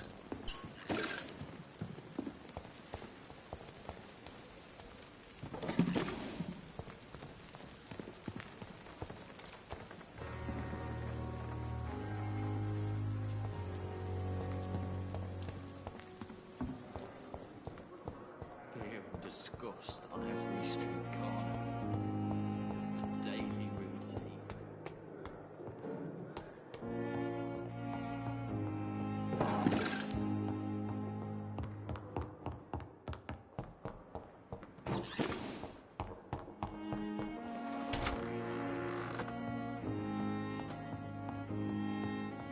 The flower's dying. It needs water.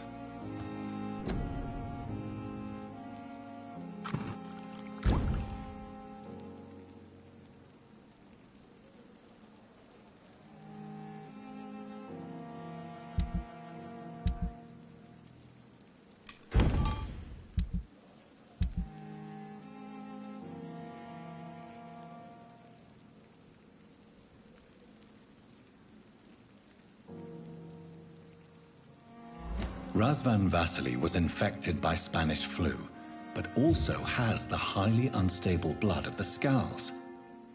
Is the London vampire epidemic transmitted through the flu? I should talk to Dr. Swansea about it.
It's locked.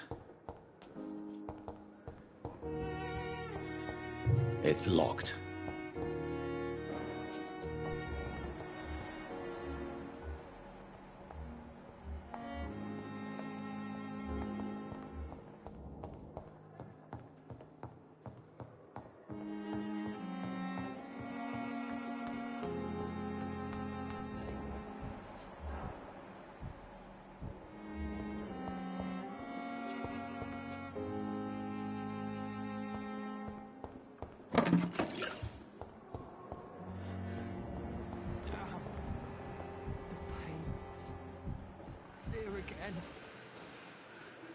Good evening, Nurse Hawkins. Good evening, Dr. Reed.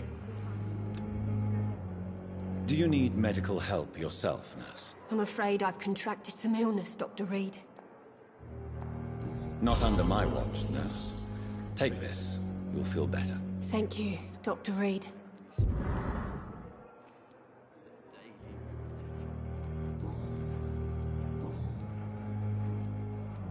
Goodbye, Nurse Hawkins. Good evening, Mr. Elwood. Evening, Dr. Reed.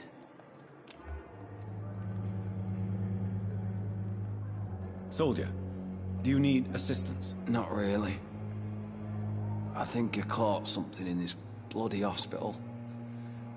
I swear I'm dead, yet smiling inside, Dr. Reed. As long as you remain here, I will make sure you don't have to worry about your health. Don't think you can do much about it. Damage is done. Goodbye for now, Mr. Elwood. You disgust on every street corner. Daily routine.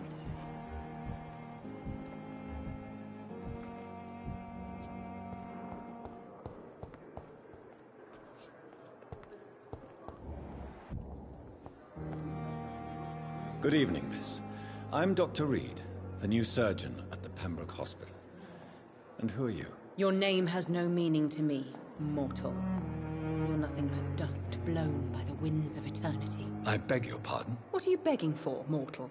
My clemency? Well, tonight maybe I'm inclined to mercy. You'll never forget the night you met Thelma Howcroft. You keep calling me mortal. Why is that? And if I'm mortal, what are you?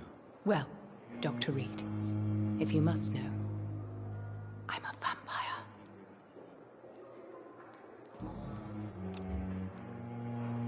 And why do you believe you're a vampire? I don't need to believe anything.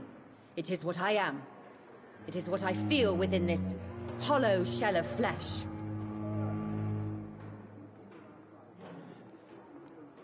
Please, describe to me how you feel. What is it like to be a vampire?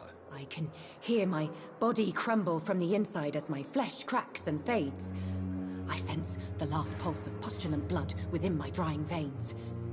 I need new blood.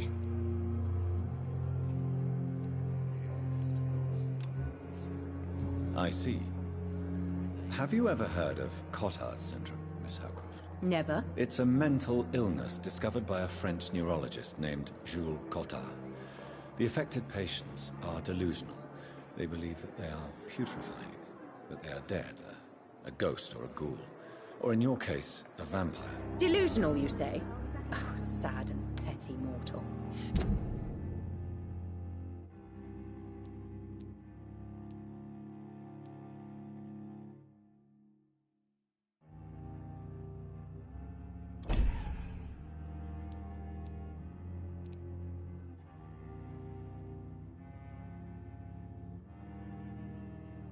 You can't even begin to understand the concept of immortality.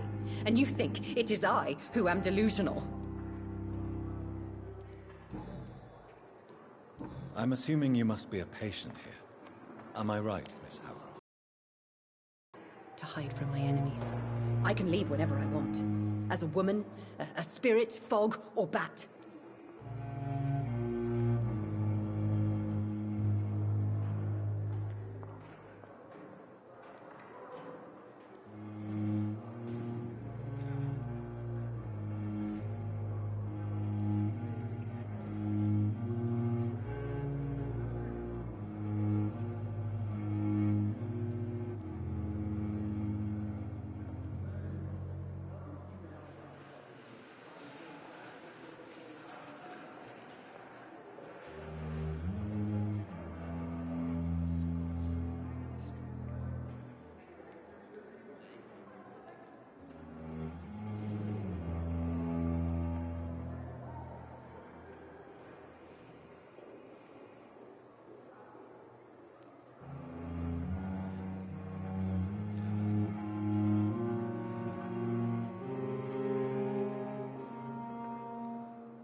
Who are these enemies you mentioned? Can you describe them? I cannot say for sure. But I sense their eyes on me from nearby. I feel them watching me every time I visit the garden near the morgue. The staff here are not your enemy. They're here to help you, to care for you. I'm not speaking of the doctors in white. I'm speaking of the men and women who hunt me, for I am a vampire. I see. Don't worry. These people will not find you here. I'll personally make sure they leave you alone. Thank you, mortal, but do not interfere with them, for you are no match for those that hunt me.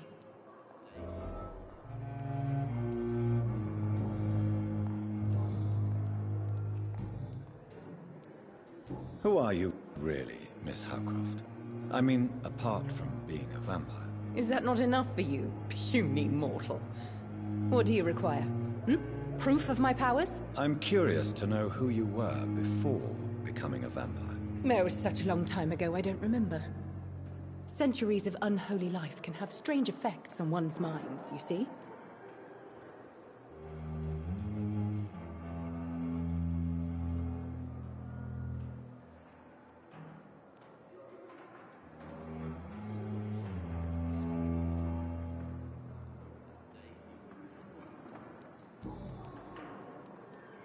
I'll leave you, Mistress of the Dark, to your nocturnal activities.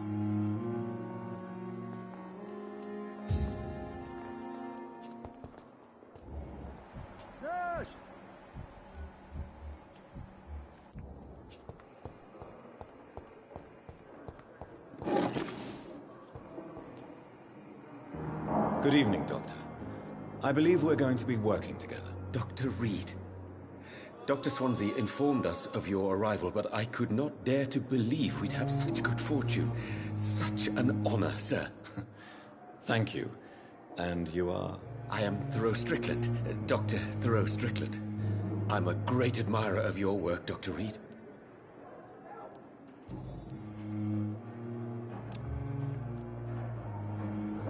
Please, could you tell me something about yourself? I'm a great admirer of your work concerning blood transfusion, Dr. Reed. I run my own experiments. I'm convinced it's the future. I based my technique on my mentor's research. He helped me perfect my method. What is yours? I'd rather not talk about it. For now, it's just theories and first approach. My process is purely experimental. And unsuccessful. As long as you're cautious and methodical, you may remain empty-handed, but you won't fail. You're not the first one to warn me. But I am convinced knowledge is the main weapon against the ravages of this epidemic. What made you choose to be a doctor? I'm not ashamed to admit you and your work have inspired me. I am honored to have the opportunity to work by your side.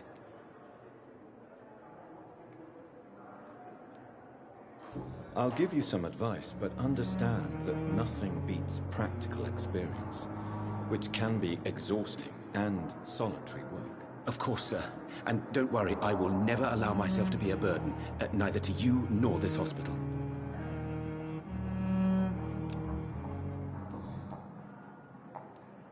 What can you tell me about the Pembroke? Well, it has always been an honor to work with Dr. Swansea. But with your arrival, I can't think of a better opportunity to learn about blood transfusion.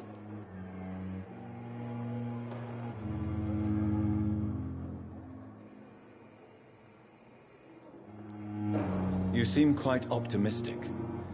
It's a rare and precious attitude in these difficult times. I'm convinced that this epidemic is a test of endurance and dedication for us men of science. Questions remain about our capacity to resolve the situation. True, true. Last summer, during the first wave of the epidemic, I used to joke with Milton about the extra work. We're not smiling now. Do you need help with anything in particular? Well, yes, maybe. I'm waiting for a batch of products I ordered for my personal research, yet my supplier seems to have vanished. Do you want me to play the errand boy for you? Oh no, Dr. Reed. But if you went personally to his shop, what with your reputation and all, he wouldn't dare to refuse the products I need. I see. Well, give me the address, for I may pass by if I have time.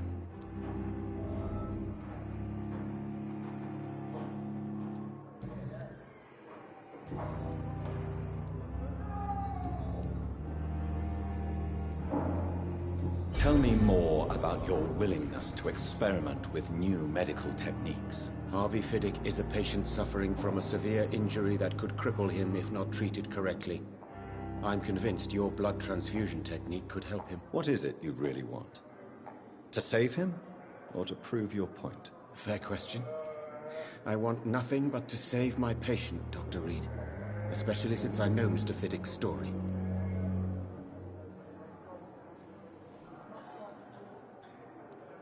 Tell me Mr. Fiddick's story. Our first diagnosis was compromised. The real origin of his injury. He first claimed it was an accident. But why would he hide such crucial information from us? Because he is a proud father. Ashamed of putting his children at risk because of his own negligence. This personal involvement could also appear to be a lack of impartiality. You must know that a good surgeon must remain neutral. I agree. But that does not excuse Dr. Ackroyd's behavior. A man who did not even take time to converse with his patient. Do you think keeping his distance was a mistake? All I know is that I'm taking care of human beings with desires, hopes, and fears. Not some biological machine comprised of blood, bones, and flesh.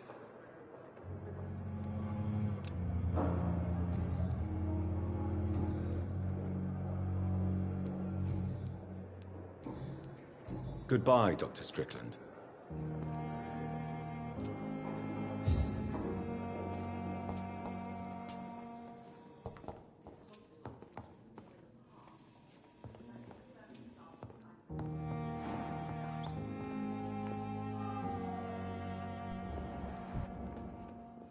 How long must I wait, damn it? Blaming me will not further your agenda, sir. Good evening, Doctor. How is my son doing?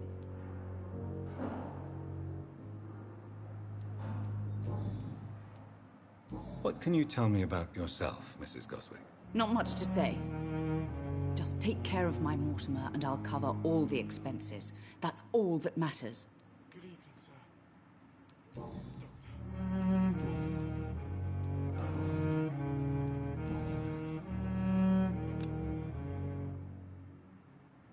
Do you require medical attention as well, Mrs. Goswick? Do you know you're the only one who's asked me this? No, I don't feel well, actually. Despite what you think about this place, I can tell you with absolute certainty, taking this will help you recover. Well, at least your reputation seems well deserved. Unfortunately, I can't say the same for this hospital.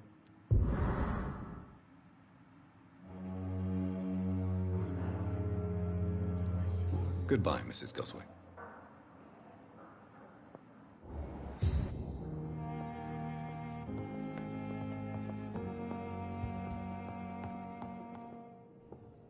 I'm quite busy right now, Dr. Reed.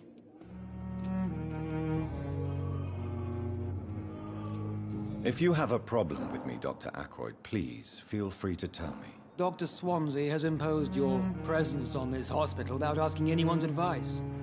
The benefit of his position. But I don't agree with it. I know we've never met before, but I believe this hospital could use all the help it can get. You will agree with that, I'm sure. Oh, but I have heard about you, Dr. Reed. Of course, you can't say the same about me, since I have not wasted my time courting the press.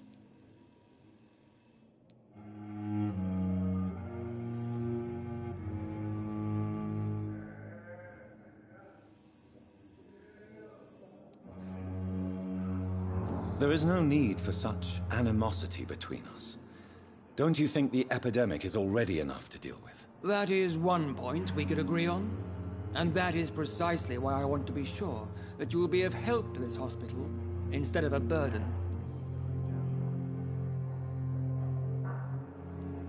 Since your tenure in this hospital is longer than mine, perhaps you can tell me more about this place. Let's just say I'm tired of the carelessness around me.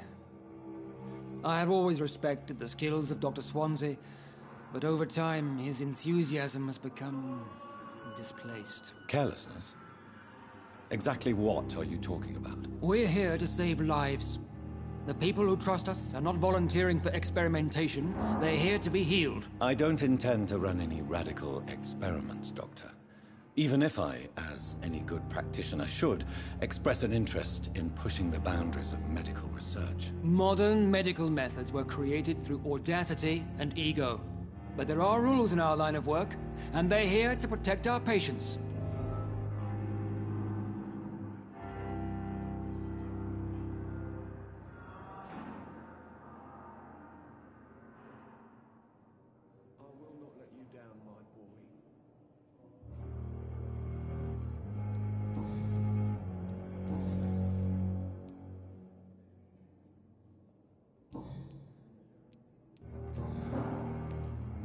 Tell me, Waverly, what do you think of Dr. Strickland's enthusiasm for his experimental research? Strickland is playing with his patients' lives for pride and glory.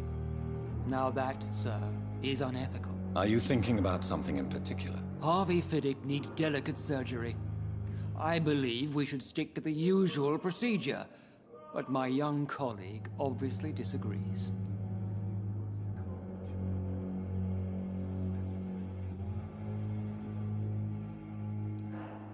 Why do you wish to lead this surgery? I strongly believe that Mr. Fiddick should not be butchered to test an unproven procedure.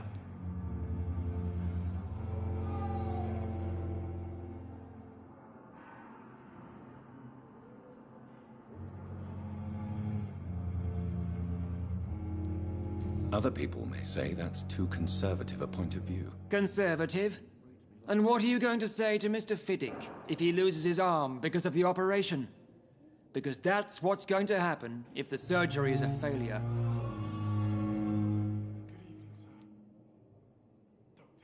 And are you not afraid that your rivalry with Strickland may be blinding you? Rivalry?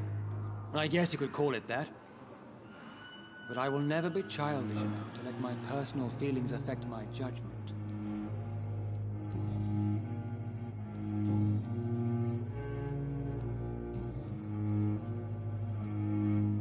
I don't know what you've heard about me, but I have already proved my value as a practitioner. I don't question your skills, Dr. Reed, but your motive. Is it money, fame, or are you truly dedicated? And what exactly is that supposed to mean? I served in the war just like you. But unlike you, I did not use the wounded to play the modern sorcerer. Be careful what you insinuate, Dr. Ackroyd. I only want you to admit you used those men to improve your theories.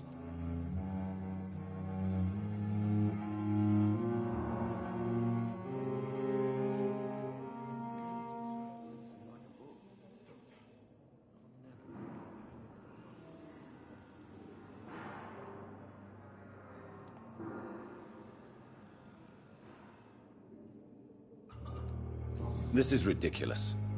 My blood transfusion technique saved many lives, and you know it. You see? That is exactly what I hate about people like you. You avoid this kind of accusation instead of facing reality.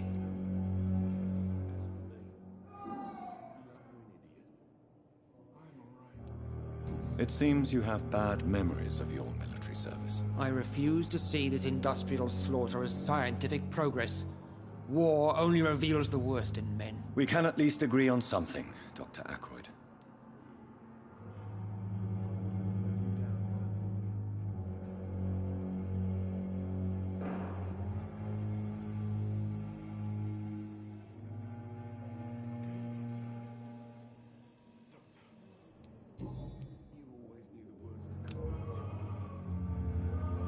Do you need my assistance? Don't be ridiculous.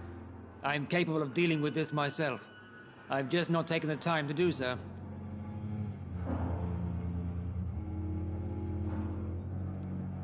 Then you are lucky that I have taken the time to do so. Consider it a gesture of solidarity between professionals. I wish this hospital could have received as much attention from you, Dr. Reed. We do not see you in surgery very often.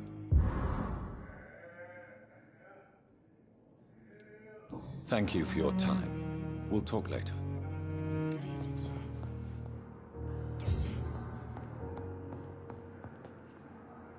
Good evening, Mr. Fiddick. Good evening, Dr. Reed. Any news about my operation?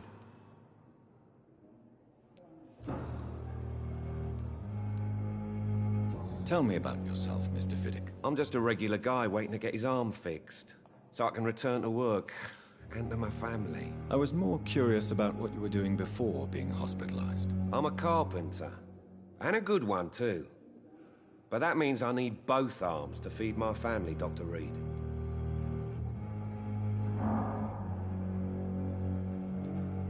Are you satisfied with your treatment here? Well, it's clear that I've chosen a bad time to be injured. Forgive my bluntness, but you seem overwhelmed by cases of the flu. I won't lie to you about it. I'm afraid we are. Are you sure you don't want to operate yourself, Dr. Reed? I have the feeling you're very capable. And your colleagues seem to think so too. In other circumstances, you would be right. But for now, I don't think I can take on the responsibility. My apologies. Tell me about the doctors who are arguing about your case. Strickland and Aykroyd. They both want the best for me, but there's a lot of pride there. Doctors are no different from carpenters, it seems. What do you mean? I often had professional arguments with rivals on a building site. Difference is, I disagreed about wooden nails, not flesh and bones.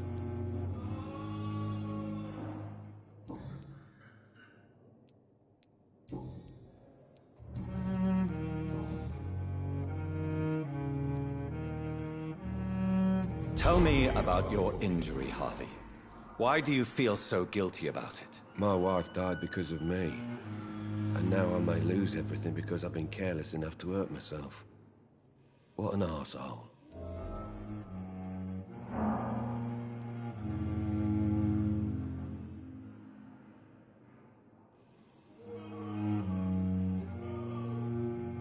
How could your job be responsible for your wife's death? I was working a double. She went out to bring me a hot meal and got caught in a German bomb raid. You can't hold yourself responsible for your injury, Mr. Fiddick. Unless you tried to hurt yourself. Of course I didn't hurt myself. But I can't work until my arm is fixed. My children need to eat, Doctor.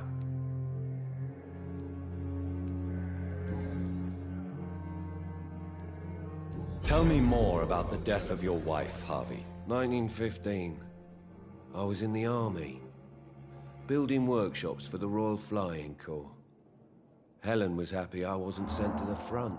What happened? The Germans sent Zeppelins to bomb the construction site, but they missed their target. My wife was bringing my dinner when the bombs fell.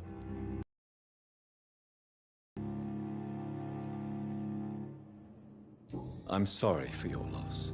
So many died during the bombings. I served in France and witnessed the carnage there. I would like to say that she didn't suffer.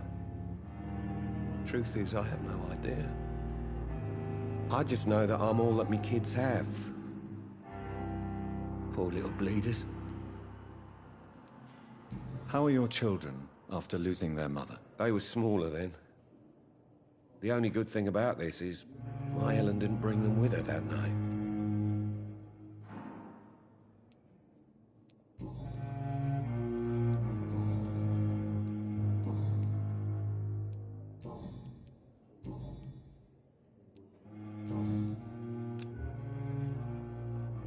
Is there anything else that's bothering you? Can I help in any way? Really? Why has no one else asked me that since I got here? I thought I was in a hospital. Unfortunately, you are not the only person who needs help. And complaining about it won't do you any good. Well, perhaps you're right, Dr. Reed. I'm sure if me missus was still alive, she wouldn't be happy with me going on like this.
Goodbye for now, Mr. Fiddick.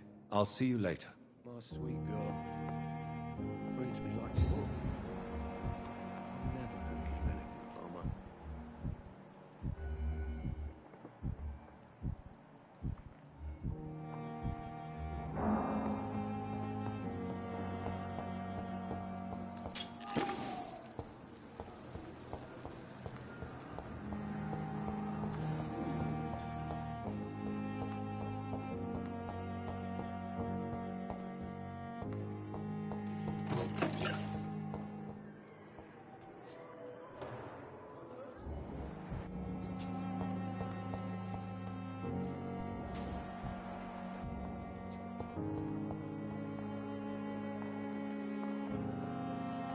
You are going to reveal all your secrets to me, even the darkest thoughts in your heart. The life that one never. Good evening, Milton. Good evening, Doctor. Still trying to save lives? I'd like to see your goods. Wise choice, Dr. Reed. A reliable gun is what everybody needs these days.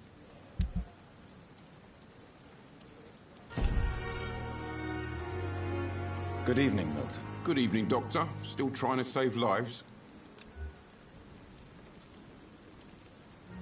Do you need any medical help, Milton?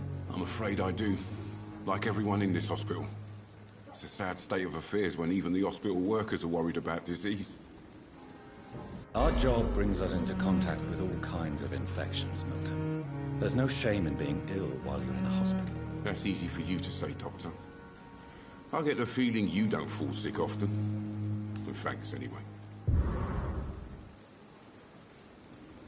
Goodbye, Milton.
You don't mind if I search your pockets, do you, sir?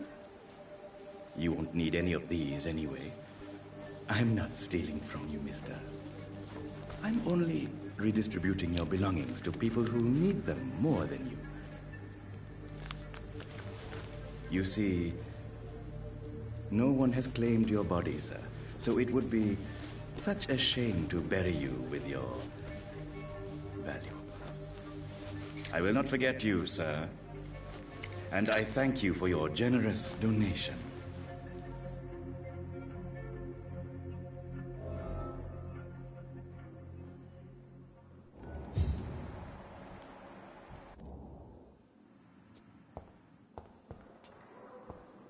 It's locked, all right.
Thelma Howcroft said she was being watched by vampire hunters.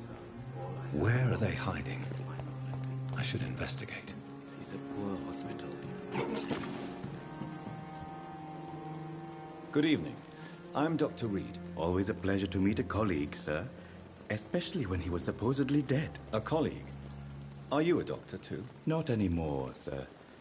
I used to be Dr. Rakesh Chadana. Now, I'm just Mr. Chadana, pawnbroker and humble guardian of this morgue. What do you mean, you used to be a doctor? Was your license revoked? No, sir. It is just that I like to be precise. I run a little pawn shop while taking care of the dead. But I used to be a real doctor.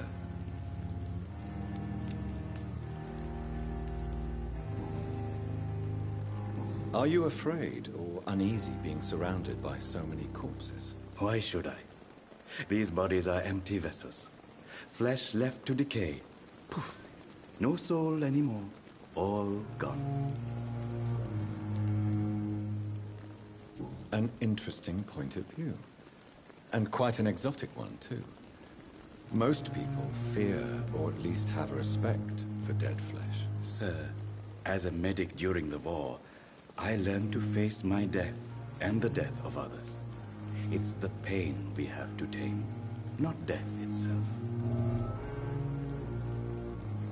How did you get this job? After I left the army, I worked as an undertaker down by the docks. A dangerous place with many an unpleasant business there. Milton Hooks helped me get a job here.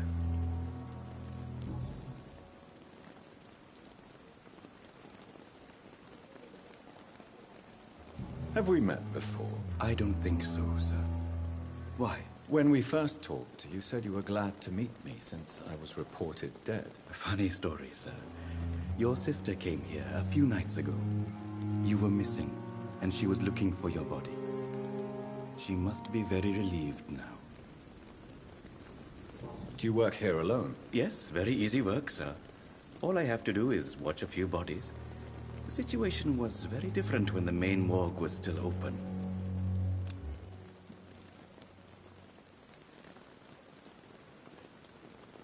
Why do you have to watch these bodies? Because these poor fellows have no names.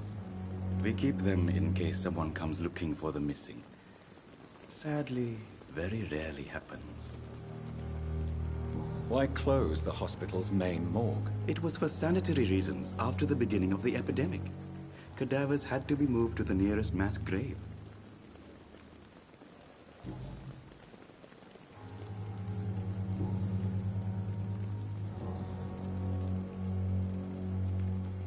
A pawnbroker? I expect you get all types of people here. Yes, sir. All kind of people. For I sell all kind of goods. Who comes here to trade with you? It's very unhygienic, even unsafe. Diseases can spread. For the customers, for the hospital. I'm very cautious, sir. I've been a doctor, remember?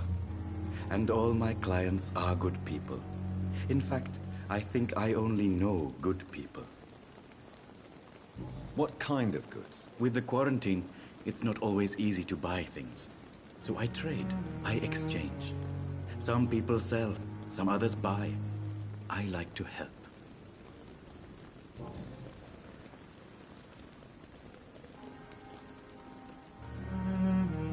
Since you're not afraid of dying, do you believe in life after death, Rakesh? No. I believe we must do all the good we can while alive.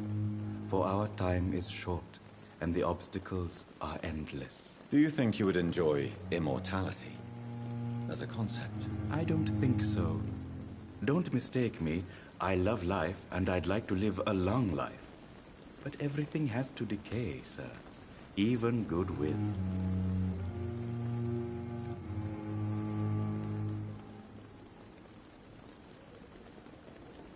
Do you really believe goodwill cannot last? As I said, sir, everything decays.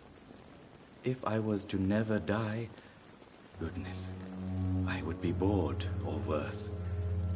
And I like to be helpful, sir. Quite depressing, wouldn't you say? Yes. But the good news is, we'll all die before losing our humanity, sir. So you're ready to die? No, I am not. I don't fear death, for I won't see it. What troubles me is the pain my death will inflict to those I know. You're a wise man, Mr. Chidana. No, Dr. Reed. I am a foolish man.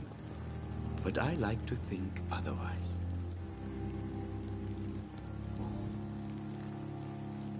How dare you steal from the dead, Rakesh? Is that what your pawnbrokers is really about? These people are dead, sir. What they possessed could be useful for the living. And I'm sure they would agree if they could speak.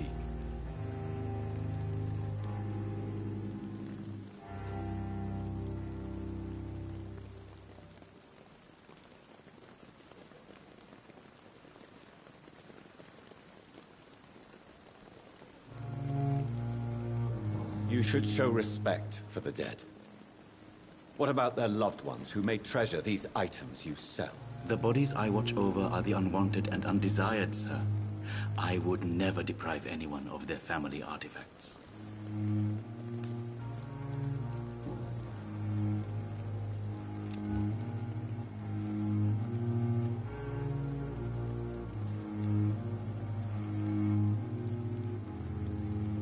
Do you need medical attention? Well, the proximity of the dead is not the most healthy company, even if the quiet can be appreciated. Don't take too many risks with your health, Mr. Chidana. None of us are immune to this disease. And that is a good thing. Death and disease is a constant reminder of our mortality. But you have my thanks, Dr. Reed. Please show me what you have to sell. Of course. It's just trinkets and curios, really. But I'm sure they can be useful.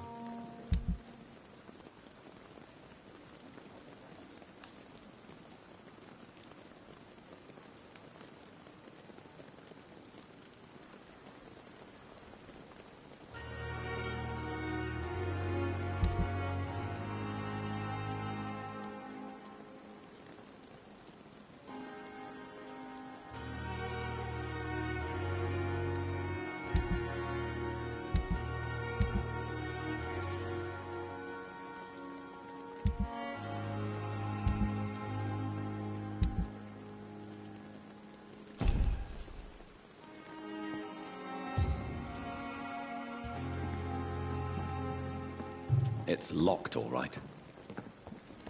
It's locked, all right.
Evening, Edgar. Could I get your professional opinion? Please speak. But I have something important to tell you. This strain of flu, it's very different from the one I saw in Europe. It's downright peculiar. Really? What makes you say that?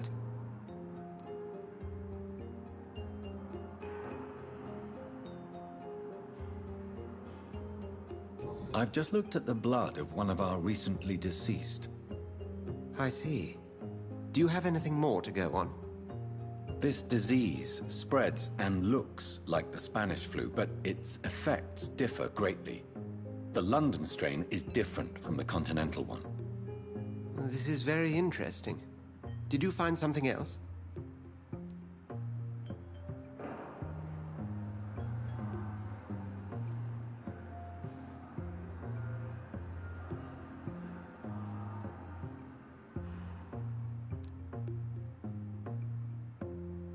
Yes.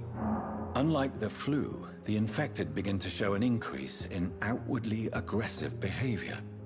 More than simple agitation. Once docile people become violent. You mean like rabies? Is there a chance we could create a vaccine, Jonathan, like Pasteur? By the stove, that would be smashing. There's a lot we're not seeing here. But it is spreading, and quickly. If we don't act, the whole city could be lost. But Jonathan, we've a fantastic opportunity sitting right here in front of us. A weapon of choice. What on earth do you mean? Why, you, my dear boy. With your expertise and your blood, we could isolate the properties that course through your veins. Think about the possibilities.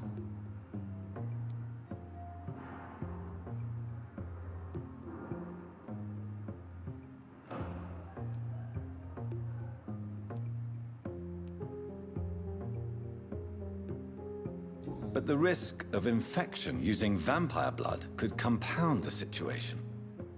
I know, but your blood now carries remarkable regenerative properties. With our minds and your blood, there's nothing we couldn't cure. We'll discuss this more later. Thank you for your time. No, thank you, Jonathan. But as I said, I needed to talk to you. I have some rather bad news. Yes? I'm afraid it's your sister. My sister? She's to be buried this evening at Whitechapel Cemetery. Your mother published the obituary this morning. I see. I'm sorry, Jonathan. Please accept my condolences.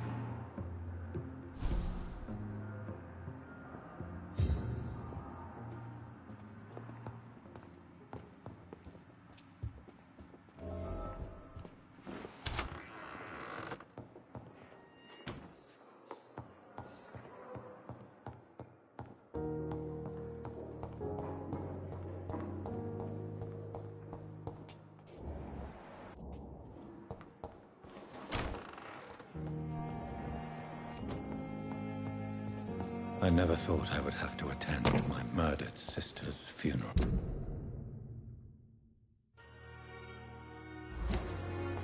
Mary. I can't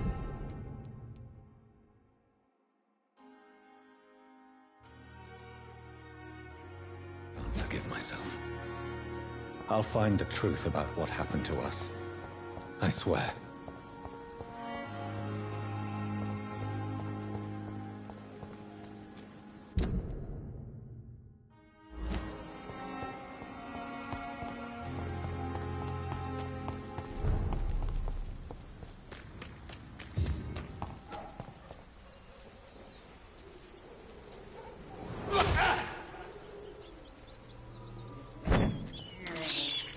This is despicable.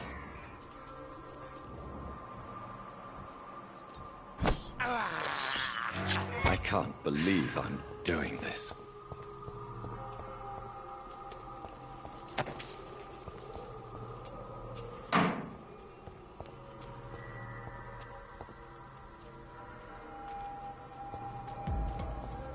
Stupid beast!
Over there!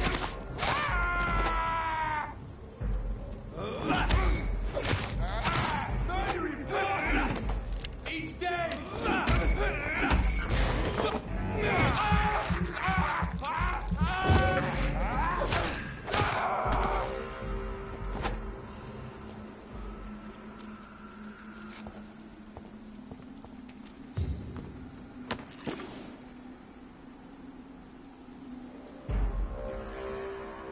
Turn him around, sir.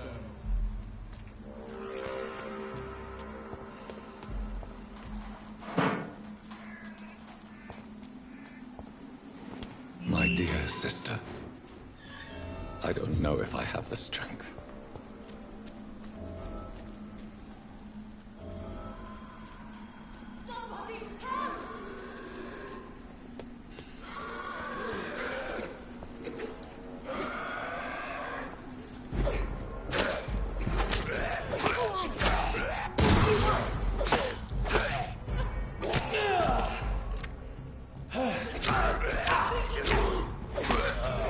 Somebody help!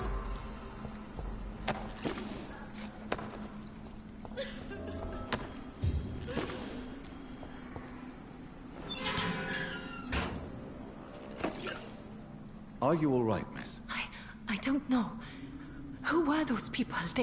They wanted to kill me. Why? They've lost their minds in the epidemic. They won't come back for now. You seem to know a lot about them, sir. I'm Dr. Jonathan Reed. I'm investigating this disease. I am Shaoshun. Thank you so much for helping me, Mr. Reed. I must go to the cemetery now. Goodbye.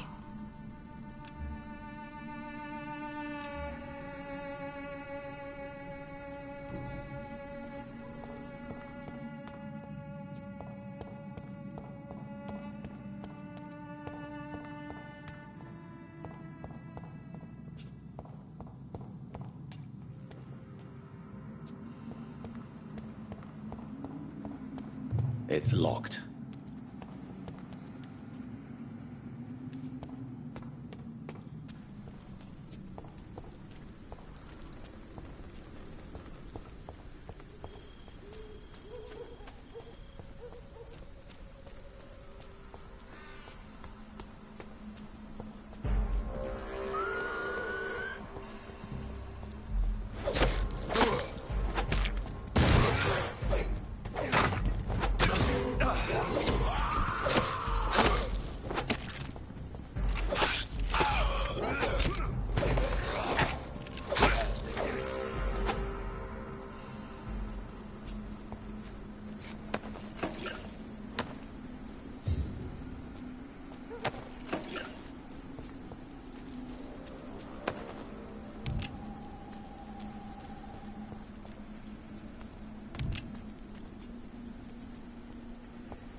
Since I can't reveal myself to my mother now, I must find a discreet spot to attend the ceremony.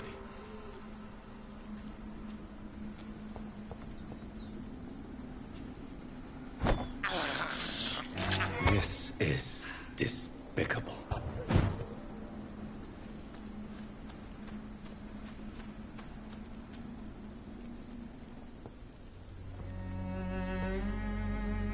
I am the resurrection and the life. He that believeth in me, though he were dead, yet shall he live.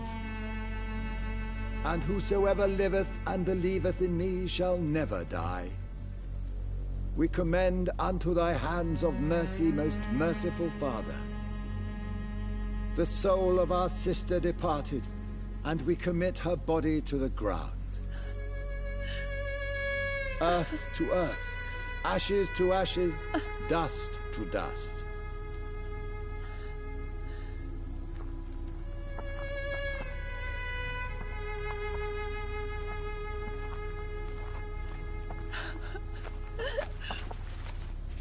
Why kill my Mary and stick her here in this cold, god-awful place? These are the legal requirements for the epidemic, madam. Oh, Avery, I feel so tired. Please take me home. Yes, madam.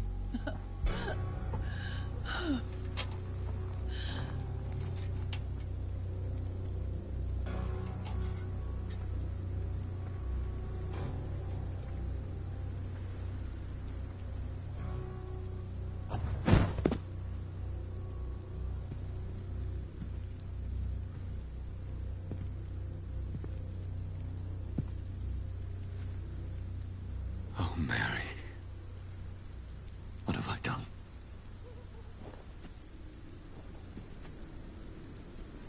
If I could only change one thing. One thing. This is a nightmare. Jonathan, there is nothing you can do but accept it.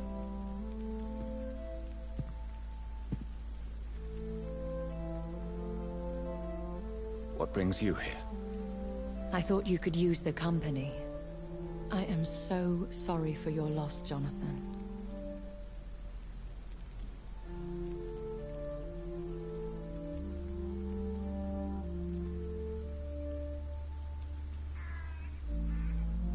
She was a good person. Vibrant, full of life. She was kindness incarnate, my Mary. You're a good person, Jonathan. And a young Ekon. A newborn cast into the night without so much as a candle to guide your way. She had been scouring the most dangerous parts of London in search of me. And it led to her death. Jonathan, don't. I still hear her last thoughts. They echo in my head. Her mind shattered, and it haunts me. Jonathan, stop. Listen carefully. You must come to terms with this. You must learn to live with what happened.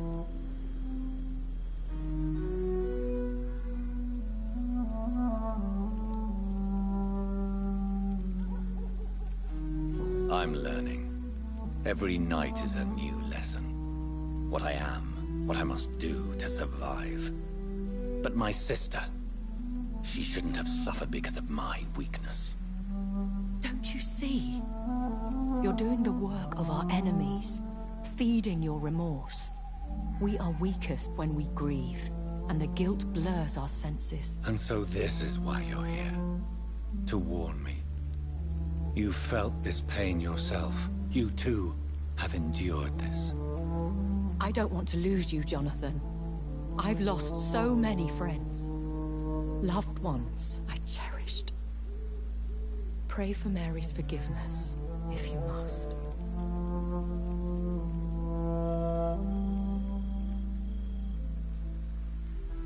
Thank you, my lady. I will. Good. But be careful. If I found you here, others may too. What should I do then? St. Mary's Church is not far from here. Go there and make your peace. Find the solace you need. My lady wants me to confess. No, Jonathan.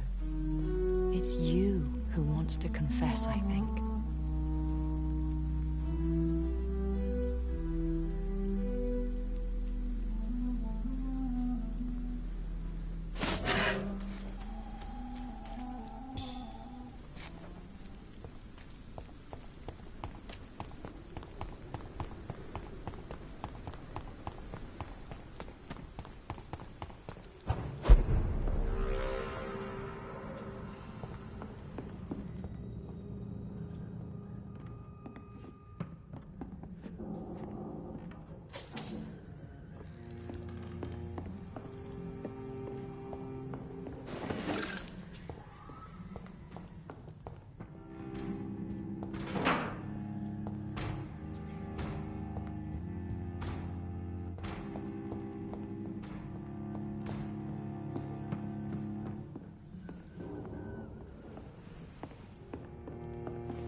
And off to church he goes, a newborn seeking divine consent to lick the blood from the soft and pointy crown. Who are you? Make yourself known. Newborn, you reek of guilt and pointless compassion. Shed your skin, forget your old weaker self. What do you want from me?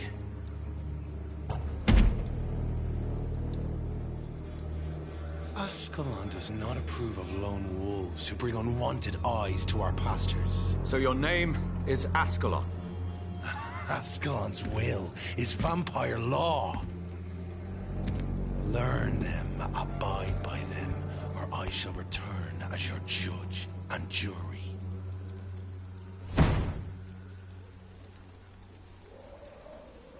These immortals try my patience with their plans and unsolicited counsel.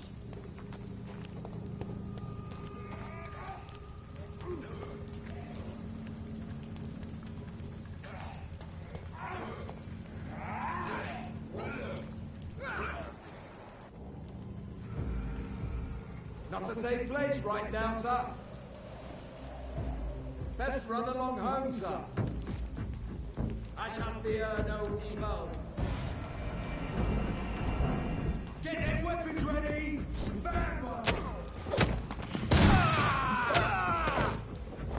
This man stunned me with his crucifix. This is not good news.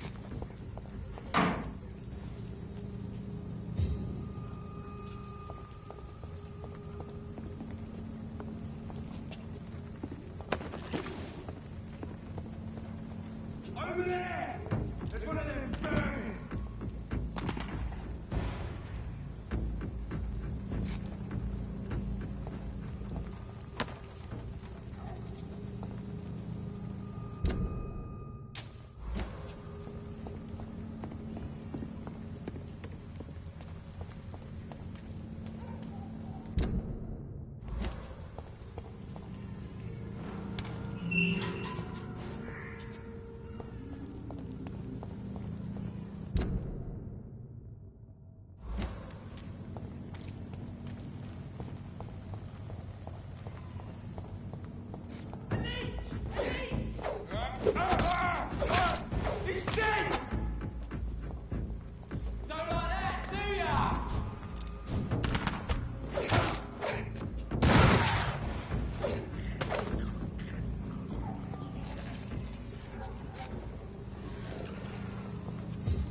Watch yourself! There's one of them! Vermin!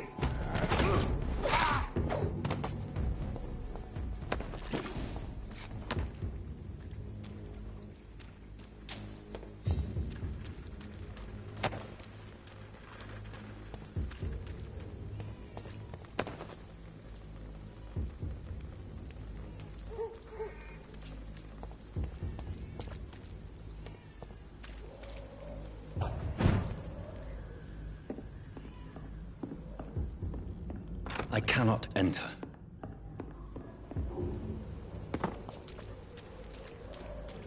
It's locked.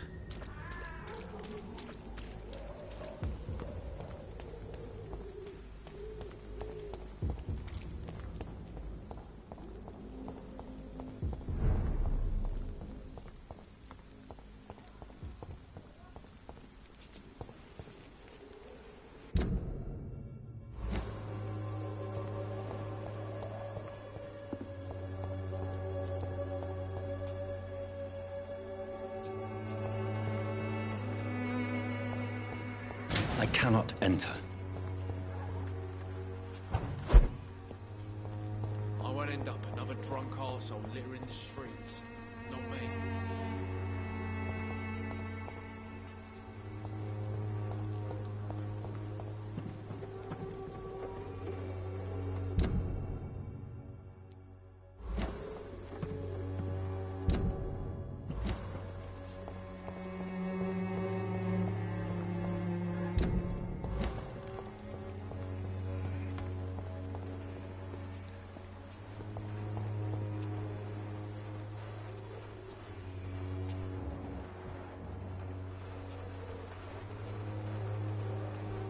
Good evening, my dear colleague. You look ill, Miss Swanborough. I wonder if your concoction will do the trick. I have no doubt it will. But I'm not against a second opinion, Dr. Reed. Well, there you have it. Take this remedy, but be discreet. It may damage your business otherwise. Thank you. Goodbye, Miss Swanborough. Perhaps we'll talk again. When science fails you, this elixir will give you faith again.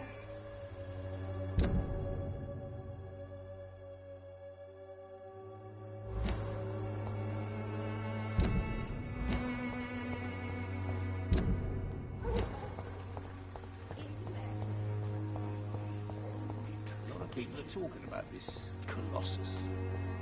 Perhaps I should look into it.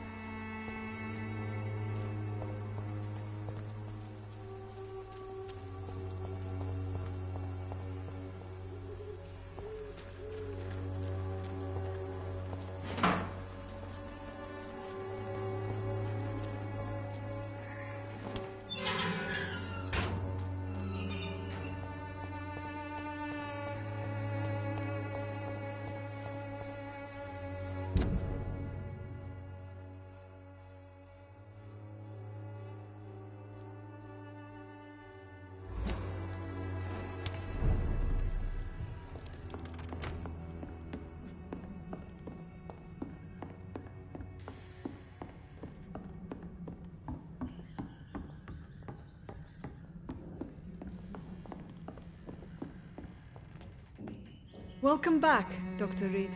Good evening, nurse. How should I address you? Dorothy? Dorothea? Miss Crane? Dorothy is all right.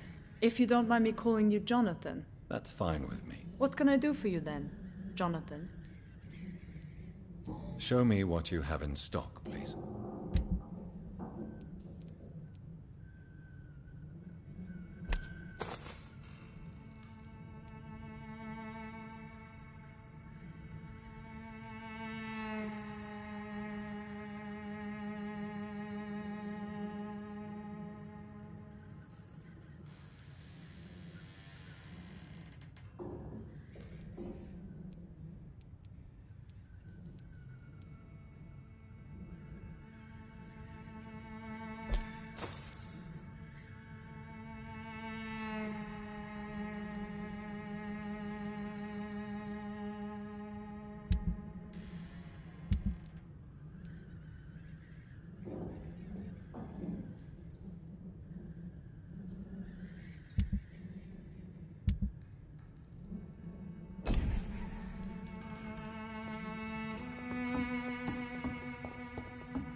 It's locked. It's locked, all right.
When science fails you, this elixir will give you faith again.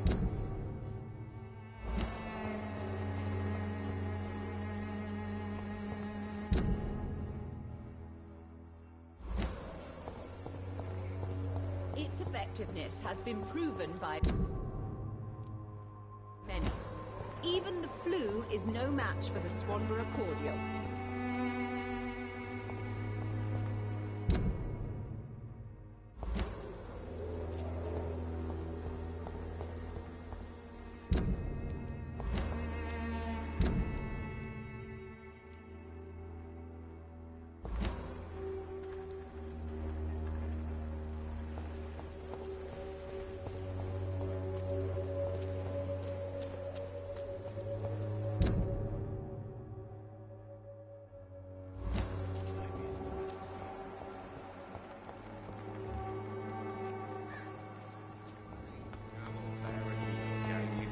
Peace of mind. Can't you just fancy buying something, sir? You never lose your focus, do you? Do you need help, sir? To be honest, I'd prefer you take a look at my stuff. I'd rather be rich and sick than the contrary. I don't quite agree, but I won't argue with you. Please, take this. You'll feel better. Really? Free? Don't take it personally, but charity usually comes at a price. Human nature being what it is. Goodbye for now, Mr. Lewis.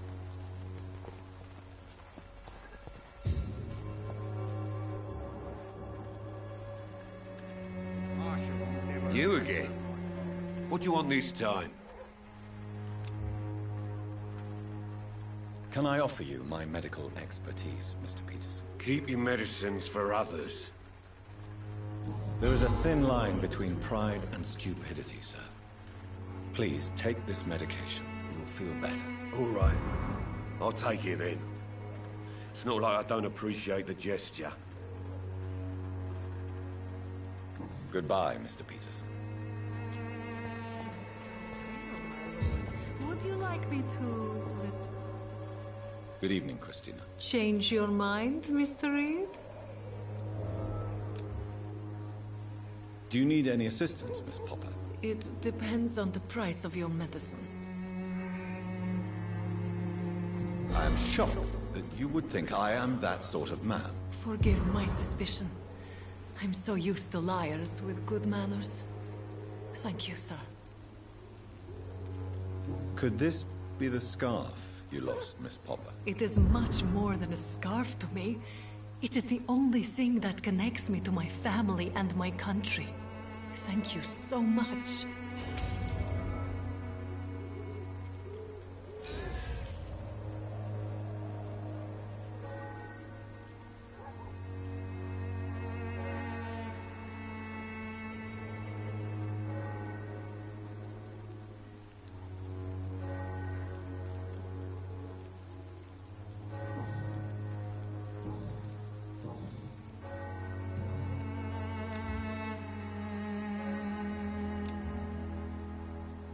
Goodbye, miss.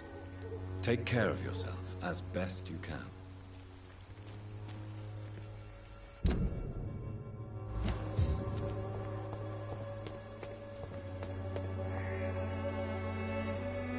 Good evening, Mr. Whitaker. It's Father Whitaker, my son. So, are you still lost in your rational delusions? Don't you fear getting sick yourself? Faith gives me all I need, my son. If I must fall, then so be it.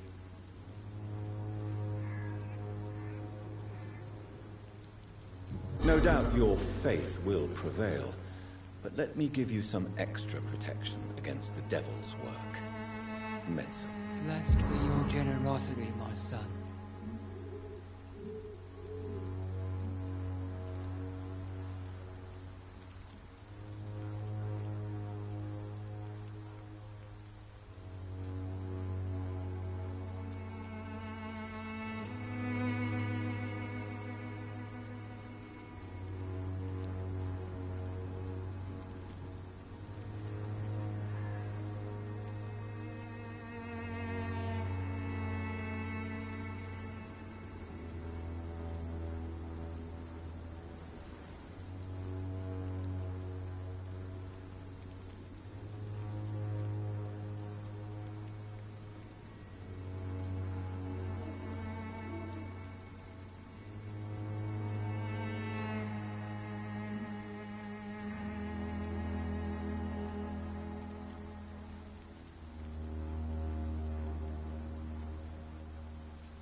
I have had enough for tonight. Goodbye.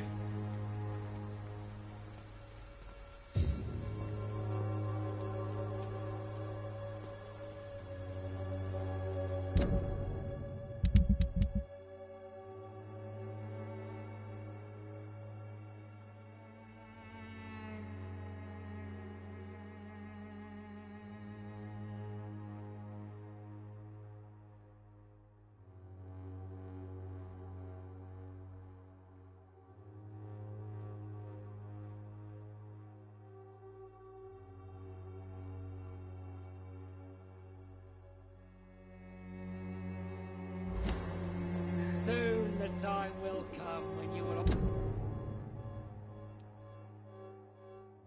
all be judged for your sins.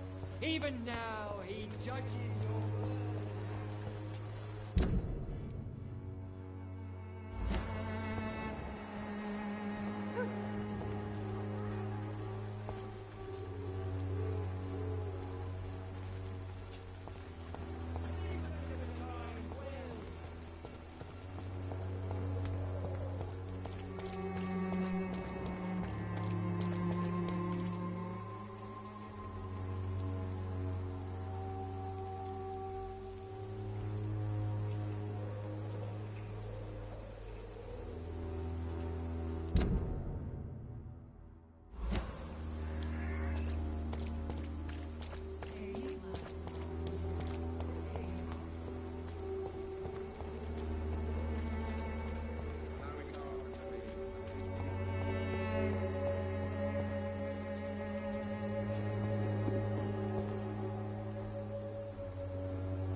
Shit!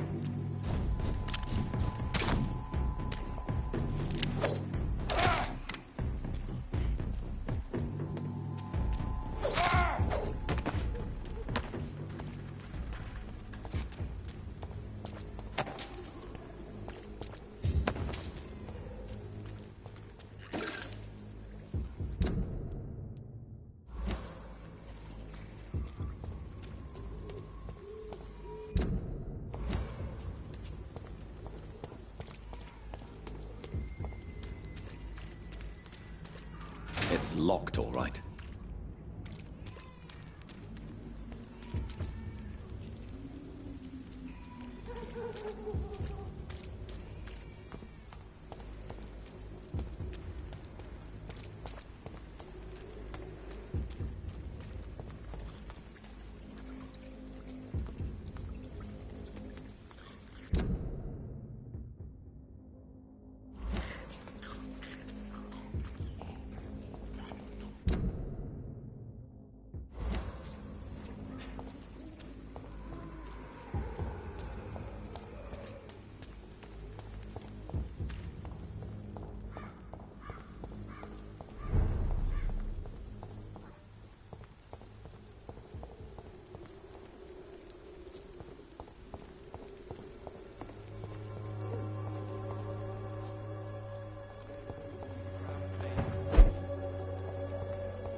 This elixir will give you faith again.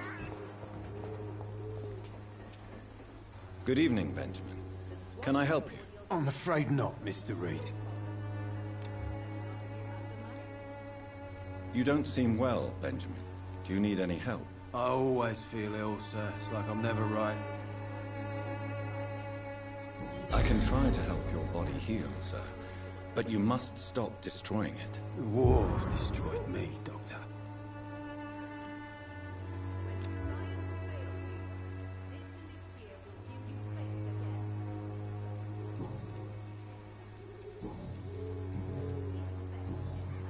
Have you any news of Nurse Crane and her dispensary? I visited her dispensary recently. If I'd heard about it sooner, it would have made life easier.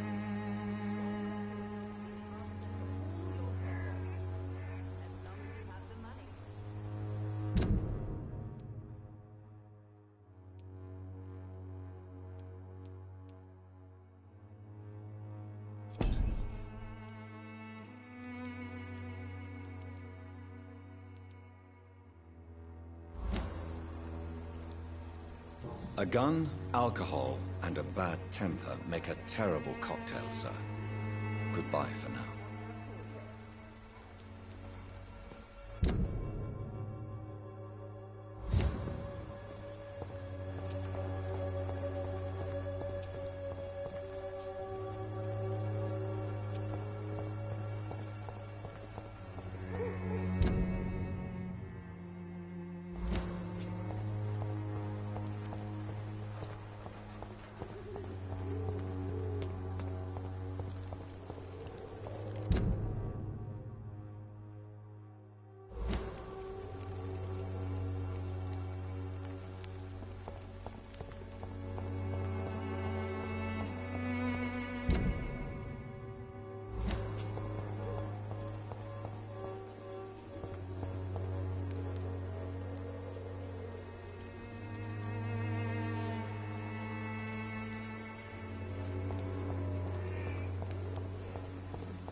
When science fails you, this elixir will give you...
protection against malevolence and trickery.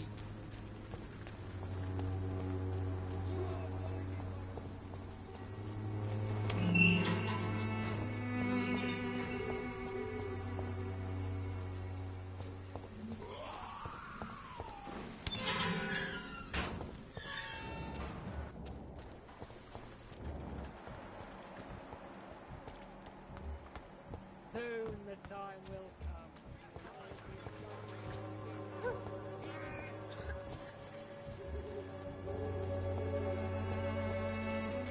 The wars of men should not be your main concern. The disease upon us is not an accident.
Yes? What is it that you want? I'm sorry to disturb you at such a late hour. No worries, my son. I'm still quite awake, having just returned from a funeral. Yes, I know. I've forgotten what I wanted. I don't know.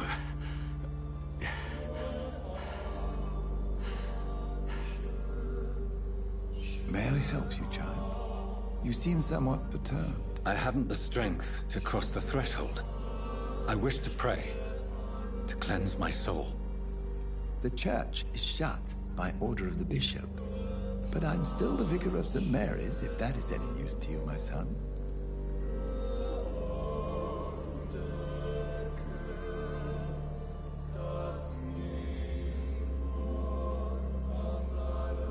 You seem to me a good soul, Vicar. But this is a personal matter. There are no secrets from God, my son. If your heart needs comfort, consider me your chapel. For I can be as silent as stone.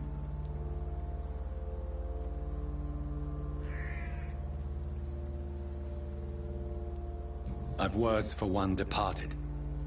They're not for living ears to hear. Your eyes burn with rage, yet I see the pain that lies beyond. I am here to lighten the burden of all God's creatures. Whatever you tell me is between us and the Lord. Very well, priest, as you seem quite adamant. Open your heart, my son. Tell me what burdens you. With whom do you wish to speak? She was my sister. You seem so troubled by the loss of this girl. What happened to her?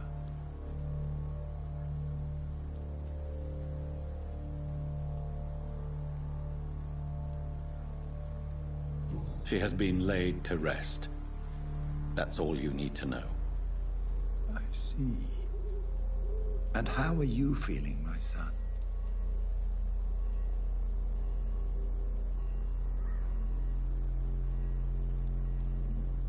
I feel responsible. The pain is consuming me. I have a final question for you, my son. This is of the utmost importance. Ask your question, Vicar. What would you like her to know?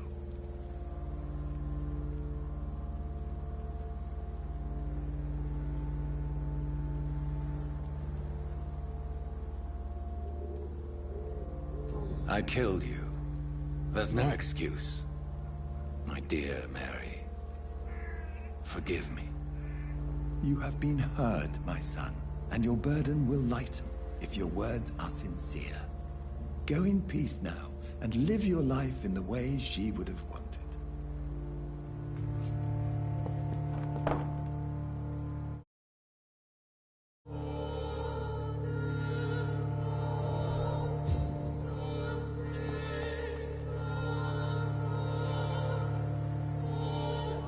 Whatever happened on this dock is between my sister and I. It does not concern God at all.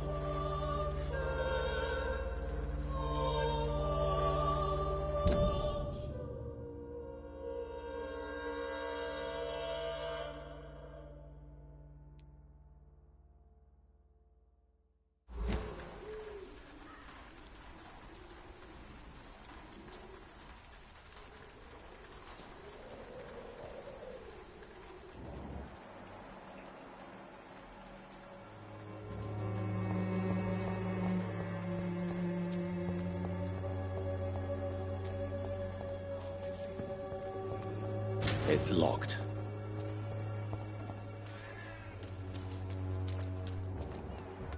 You look so pale, my lord. Would you like me to... There is something going on in this district. I don't know what.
See them, thugs?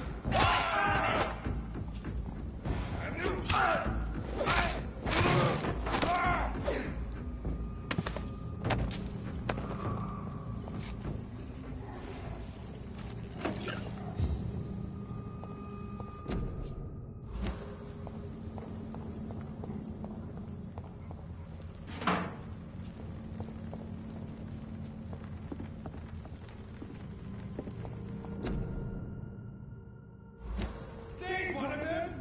Watch yourselves!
Remorse and pain are precious when binding you to the earth. You. I remember you.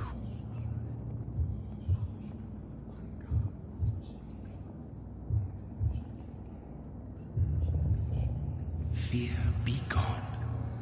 I would harm no child of my making. This is your doing. You made me this creature. What are you?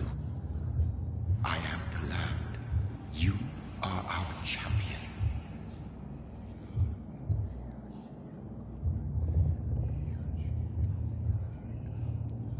You selected me, chose me, as shall my children yet to come.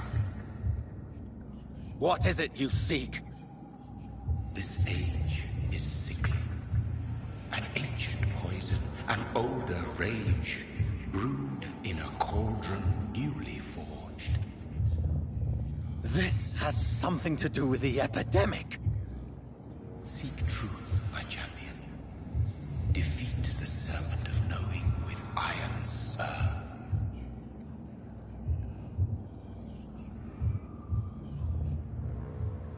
I've had enough of others making decisions for me, pretending to know how I should feel or behave. So the vampire who made me is some sort of disembodied entity? Or was he just projecting this vision in my mind? Maybe Edgar can help me with this one.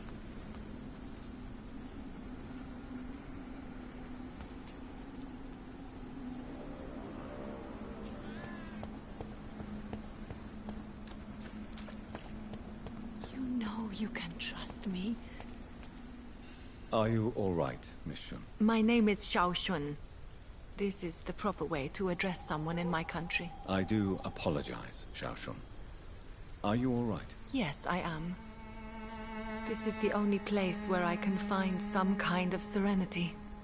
Some way to remember my dear Matthew.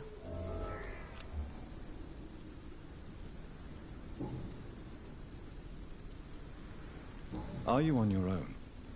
Do you have any friends or family who you could be with? I have family and friends, but I need to be here alone. One day maybe I'll go back to them, but not now. I need silence, and I need sadness.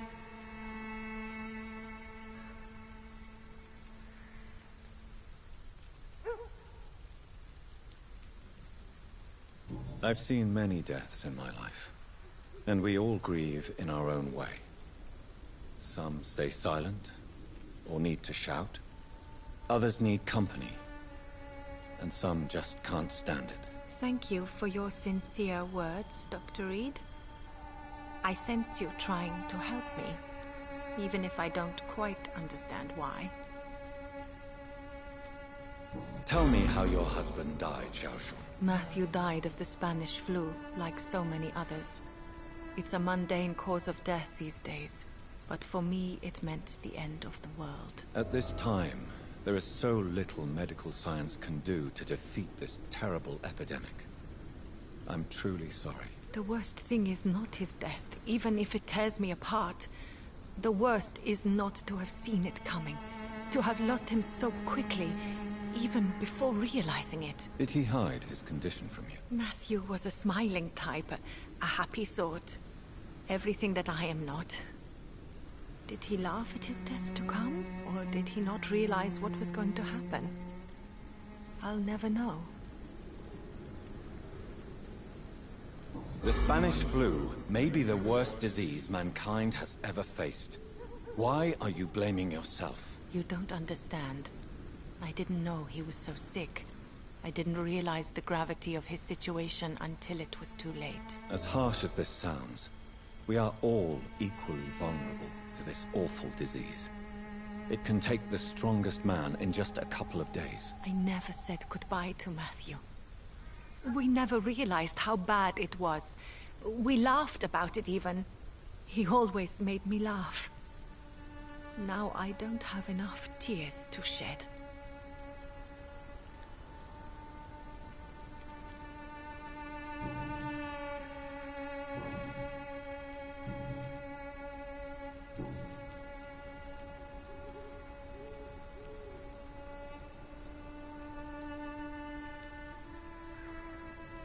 Are you a doctor yourself? Is this why you feel so guilty for not saving your sick husband? No, I am not. But I still need to blame someone for Matthew's death. And who else, if not his wife, who did not see it coming? I'm a physician, one of the best in the country. But I was unable to save my own sister, Mary. She died in my arms. Why tell me this? Is it supposed to make me feel better? No. But I felt I should share it with you, since she is buried here too. May I ask what caused the death of your sister? You could say she was also killed by a terrible disease. A disease I have sworn to fight and cure, no matter how long it takes. Thank you for sharing that with me, Dr. Reed. Maybe it's time we start to rebuild our lives, you and I.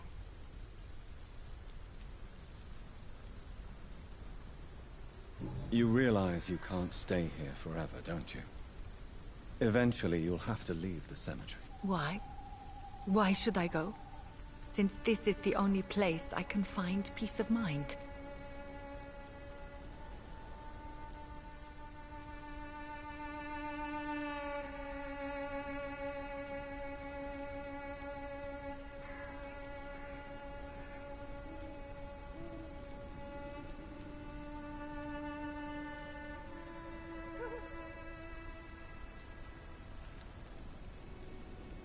You're right. I believe silence has a curative effect for the pain we feel.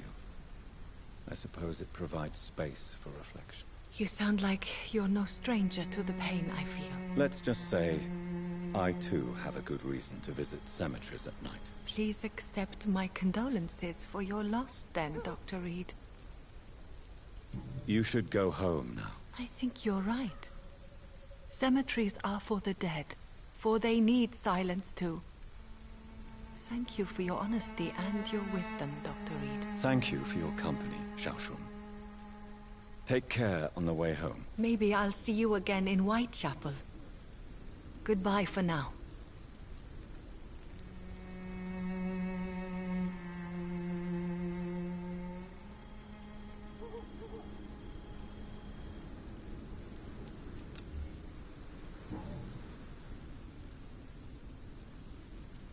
Have you recent news of Nurse Crane and her dispensary? This part of town is very fragile.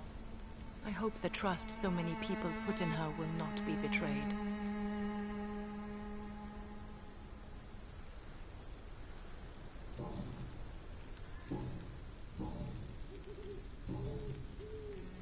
Goodbye for now. You know you can trust me. Why have you not spoken to me?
Chum!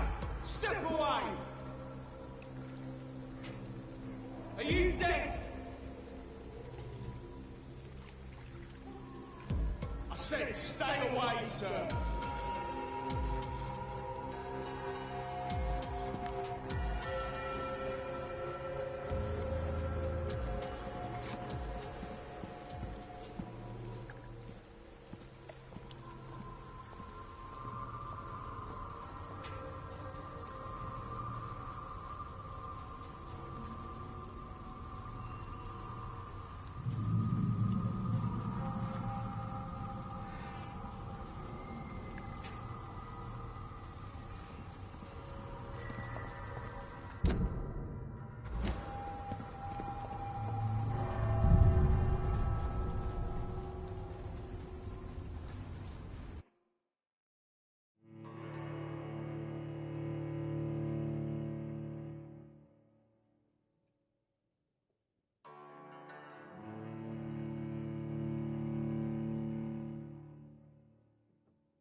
I cannot enter.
Stay away!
He's mine! I'll take it!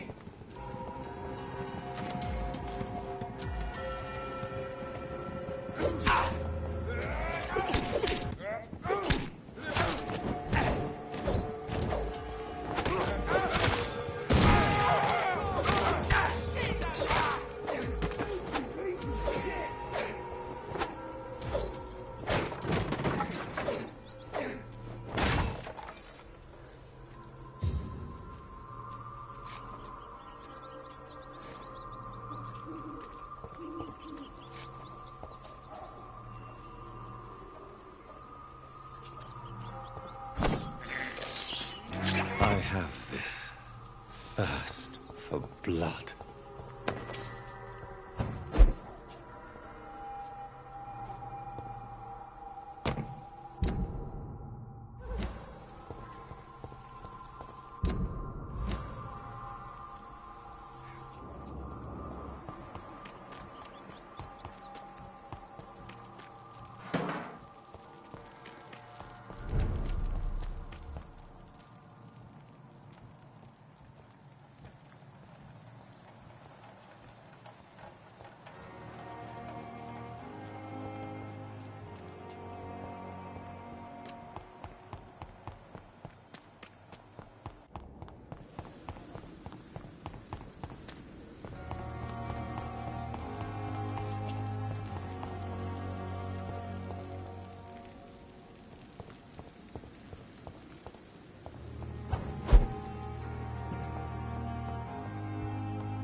God protect us.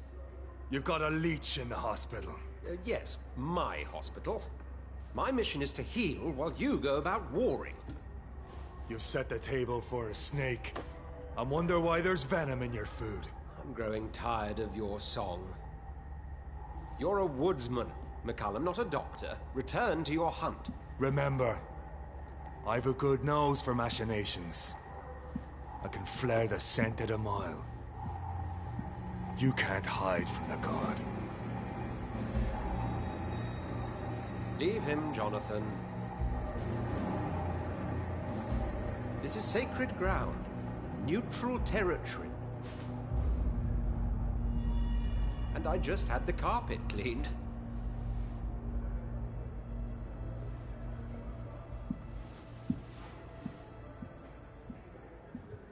By the sacred stole, this is very bad news. Bad news indeed.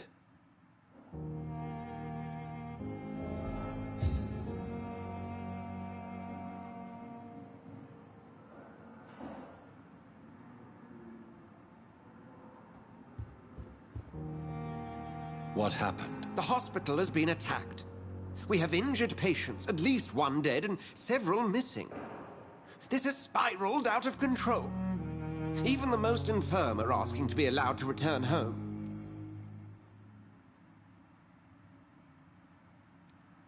We cannot have the people lose faith in this institution. This hospital is their only hope. Of course, you're right. But we cannot afford a public scandal. It would ruin us. We must restore order, and quickly. You mentioned a dead patient. Who is he? She, Jonathan. She was Miss Harriet Jones. I found her room like a slaughterhouse. Blood everywhere. The duty nurse is taking care of the mess.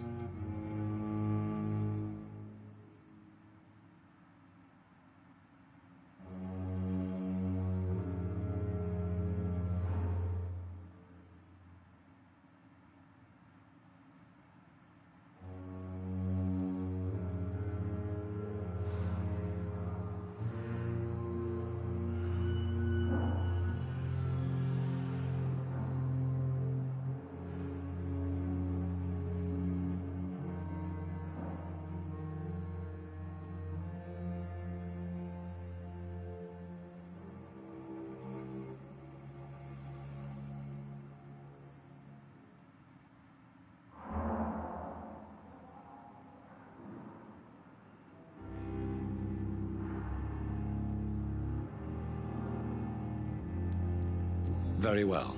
I'll help you. I know this place means something to you. I have noticed how you suppress your appetite when around the staff and patients. You need to know you can trust me, Edgar. I do, dear fellow, I do. Please then, tell me. Sean Hampton, the man we thought we'd saved at the docks.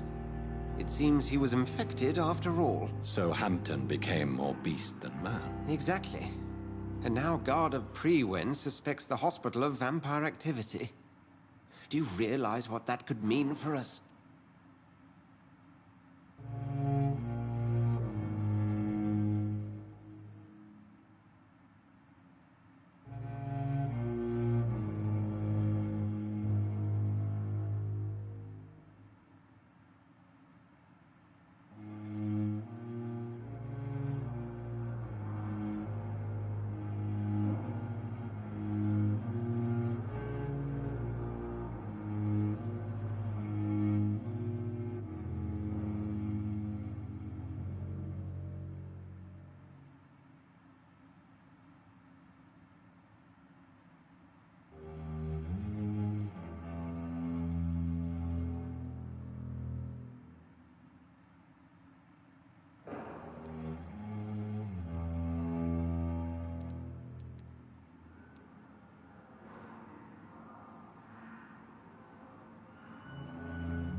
Rest assured, I will protect you, and your staff. McCullum is a fanatic. The Guard will stop at nothing. You don't know what they're capable of, Jonathan. Very well. Since I brought Mr. Hampton here, I will put an end to this.